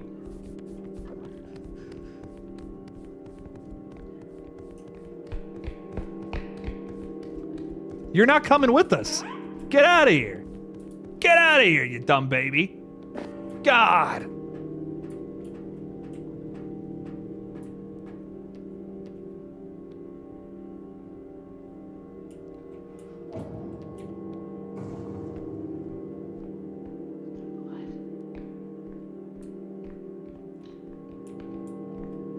I don't know if There he is.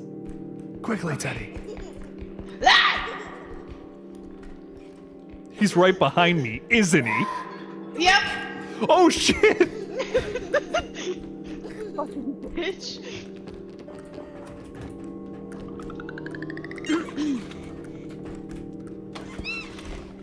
All right. What was that? All right, we did it. Not bad. Austin, thanks for hanging out with us. Peace out. Good night.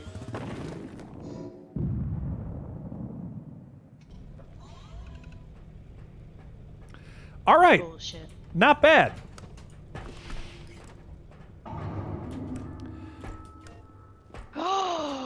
The gyat. We need it. Get the gear. Ouch. That does a lot of damage. Damn. Yeah, that's pretty good. So What'd it do? I do just want to suggest this because if you hit it something hard enough, it does explode. So for example, wait, hang on.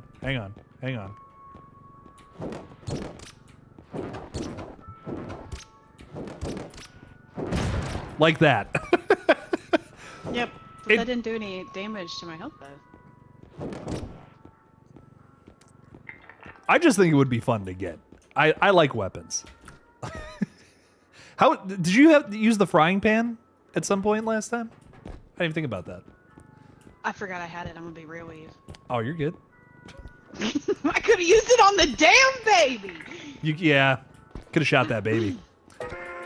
I could have shot the baby with a frying pan. Yeah. Oh. Yeah, I didn't think about that. I was not thinking about that logic. I'll be honest. I'm gonna get What other upgrades we got? I'm gonna get a little bit of these.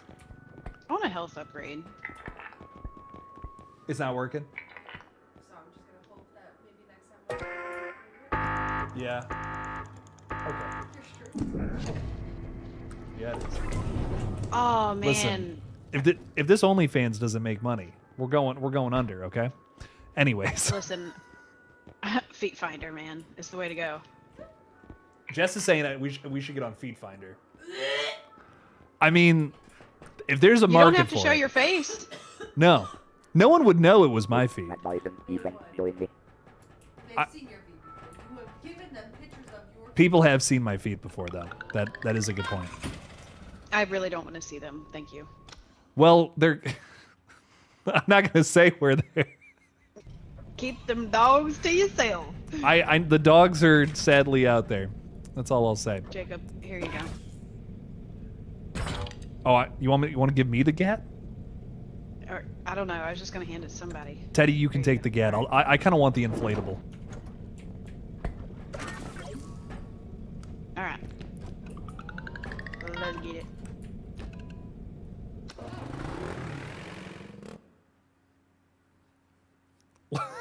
CB saying, let's find some feet that we can buy from people. That's wild. Sounds like a. I'm not gonna say that. I'm not even gonna. I can't even. You can't even joke about it. Like that's the thing. You can't even remotely joke about it. That's how kind of. I don't know. That's it. That's gonna be the end of the conversation. That's where I'm ending that. Let's get back to it.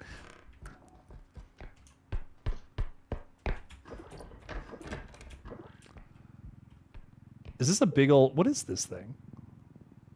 I don't even know what this is. I like it, though. I'm a pretty princess. I'm a pretty, pretty princess. That is I. Jewel games. Can't miss no Jewel games. So brilliant. Sunday. Boom. Nice. Nice. Nice.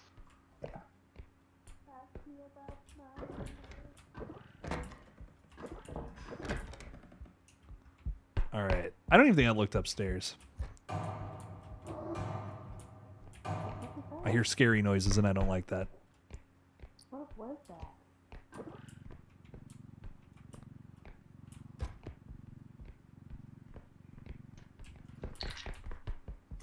I don't know, but I'm scared. Oh, fuck. You wanna put me in there? Yeah. Well, actually, Oh. Okay. I hear scary noises. What's that noise? What the? I have genuinely never heard that noise before, so that extra freaks me out.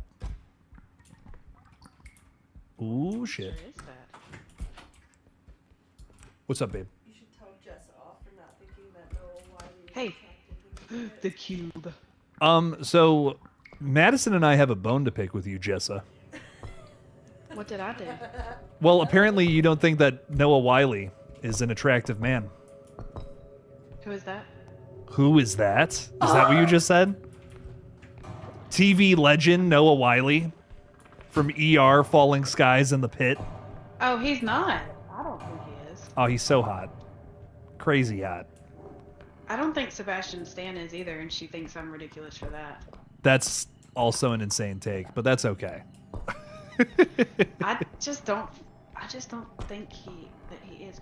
Oh, I think that sound was the gun. I think that's what that was. Oh, is Teddy's popping some caps and some asses? He's dead. He's You had the gun, Teddy. I put him in the Discord. She knows who it is. She knows. Yeah. She knows. My eyes are watering. Your eyes are watering? Are you sad? Are you like, I can't believe she wouldn't know who Doesn't find Noah Wiley at 56 years old attractive. me and just for the record, just so everyone knows, when Madison and I watch The Pit, we're just talking about how hot everybody is. Oh. Everybody. I mean, almost everybody on that show is crazy Sean attractive. Addison. Jake, come take care of your dog. I'm crying. Oh my God, that dog! Oh, puppy. I love that. Not That's, pet it. no, I'm just gonna pet him the whole time. Come here, buddy. I'll give you. Oh shit. Oh, I'm He's not gonna a get fan angry. of the dog. Gonna get He gets angry. on my nerves. is making my hair. Bro, can you fucking move up? It is. Oh, I can't. I wonder where Teddy died. No one's talking about. It's the dog and the clown, says Tedifer. Tell Jess I put it in Discord. She knows who talked about. Jess, Madison has put something in the Discord for you. I'm crying. Is it a thirst edit of Noah Wiley? No, it's just. It's just that. It's It's just just that. that. Okay. That's Okay. all you need. Okay. Dude, genuinely. I think Patrick Ball, dude. Oh, Patrick Man, Ball. he's the hottest person on that Langdon. show. Like I'll- just straight I'll up. put Langdon in there. She'll like Langdon. Langdon is the hottest person on the whole show. I love Noah Wiley. No disrespect. Yeah, I'm just saying. She would think We haven't found Teddy yet. Langdon was good. I found Teddy. Come with me. Where is he? He's this way. There we go. We got some Patrick Ball in the chat. Dude, I cannot stop crying. Why are you crying? I'm so tired. Then go to bed. Go to bed. Why are you? Don't stop wiping tears on me. I don't like that.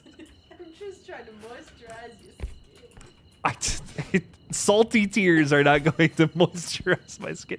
If you're tired, go to bed. I feel bad. I feel bad that you're still up. I'm sorry. If I'm keeping you up, I apologize. We're gonna get off after Jewel this. games. Jewel games. Yeah. Oh, there's Teddy. I'm like, I can't find his head. Where's he at? He's in this back room. So we can He probably made it this far. take it, huh? Yeah. Yeah, Madison does that to me. We'll be like cracking up about something and she'll just start wiping her tears on me and I'm like, please stop doing that.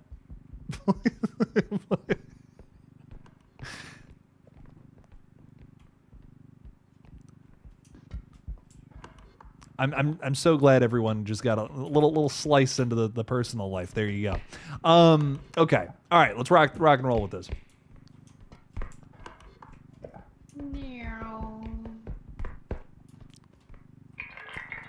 I just want Jessa to acknowledge how hot Noah Wiley is at 56 years. He is not. Ugh. You don't like the hairline? No. I didn't think he was attractive when he was younger. Oh, when he was younger. Oh man. No. I don't know. I guess he's just. I don't know. Not my type, I guess. Now Ian Somerhalder. Ian Somerhalder looks like he was made in a machine. He's too perfect. Like that's I don't know. Yeah. And have you seen him like outside of? Yes. Oh, his eyes are so pretty. Yeah, he's got some crazy eyes. But have you seen him like out of Vampire Diaries? He seems like genuinely the nicest person. Oh yeah, for sure. Oh, here you go, Teddy. I forgot.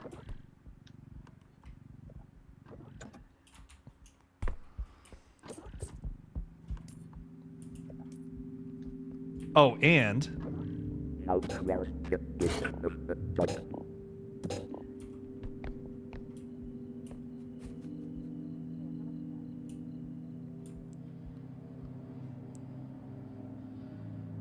I swear I just heard something.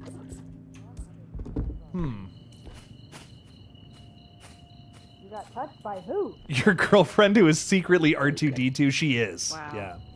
Shouldn't have tears. Why that's silly. She actually has tears of oil. That's why I don't like her wiping it on my skin. Fun fact. You said it wrong. What did I say? You said tears of oil. You said it wrong. Oh, it's oil. You're right. Sorry. My Oh. silly me. You're welcome. Need the card. There's all kinds of stuff in there. I found the other extract. There's more stuff in here.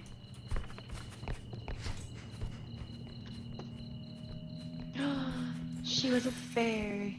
She was a fairy.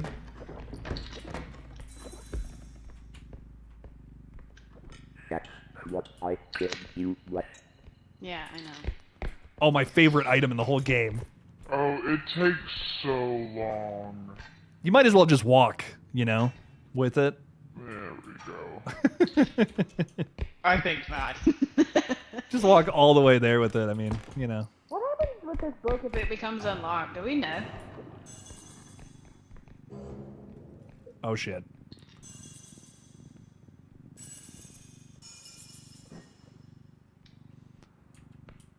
I have a foolish wand to wave.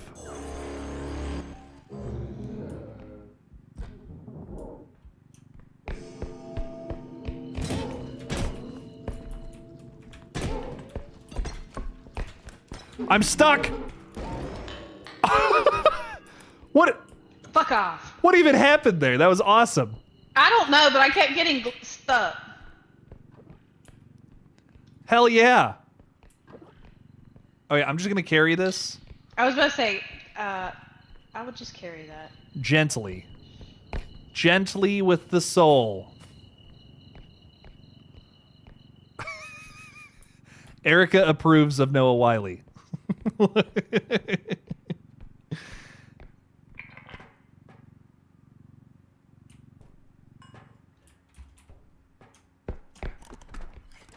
All right, the soul is secure.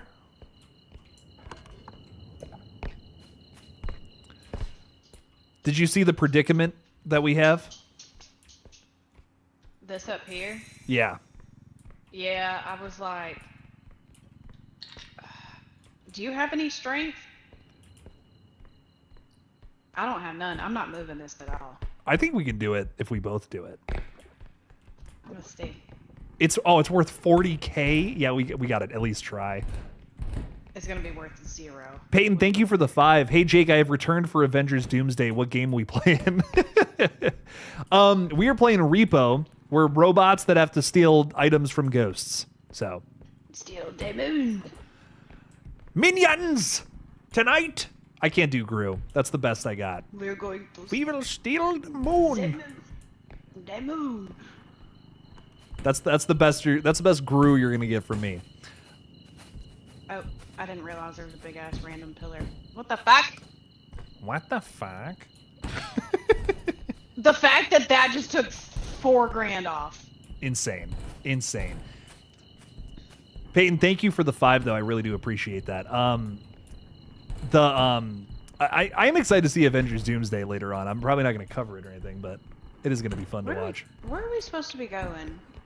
Good night. Also, Erica said A good night. no to Noah Wiley, yes to Sean Hannity though. Oh, No to Noah apologies. Wiley, but yes to Sean Hannity. I can see it. I mean, I can see saying yes to Sean Hannity. that's what I'm trying to say. But no to... How can you say yes to Sean Hannity but no to Noah Wiley? Well, okay, hang on. Let's get third party here. Jess, thoughts on Sean Hannity? I'll send her a I'll send her something. I would say I have to look up who that is. Hold on, Jacob. Before we do that, Oh, I think I got it. Oh yeah, that's Sean Hannity, alright. Should I just send her? Don't say, oh, that's Sean Hannity, all right. Should I find the all right. Yeah. Yeah. Yes. I know exactly what you're talking about. Yes. 100%. We just thirst over people in Hollywood all day. Yeah, middle-aged. That's all we do in this house. We just Who am I supposed to be looking at? Sean Hannity. Which one is that one? She sent me two. Which one is Sean Hannity? The older or the younger one? You sent multiple ones. Tell her. Noah Wiley, and then I sent Langdon, Patrick Ball, and then I sent Sean Hannity. The latest one is Sean Hannity. I don't Jessa. I don't like any of them. Jess said I don't like any of them. She doesn't like Langdon? That's crazy. She doesn't think That's not a very good, like, I can't get a judge of the second guy's face. She needs her eyes checked. I don't know who he is. Who is this guy? Good night. Sleep good. A night. Madison's going to bed. Good night. Patrick Ball. Ew, no. What? Those No. cheekbones are crazy, dog. His eyes are too close together. He's kind of got that I don't know. Damon thing going on though. Like I feel like he's got like a similar No. thing to Damon. Don't disrespect Damon that way. Oh. Crazy. Oh shit. I hear the gun. Good job, Teddy.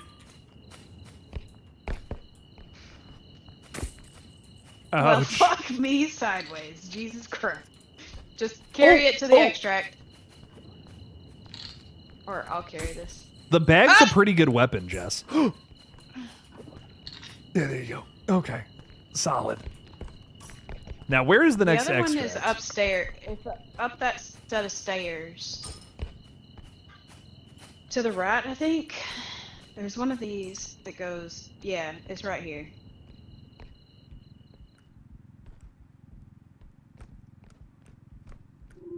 Easy. Nothing to it. We're goated.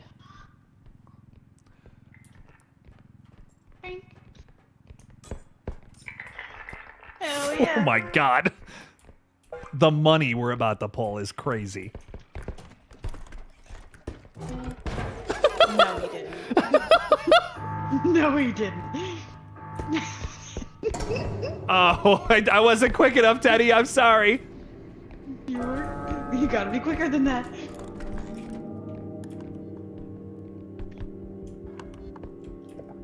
Gotta be quicker than that. I tried. What's up, what lies beneath? Don't lose all your Jake, gold. Entertain I'll- the puppy. Oh, we got all the gold. We just got to make it back to the cart now, or else we don't get the gold. All right, I pet the dog so many times.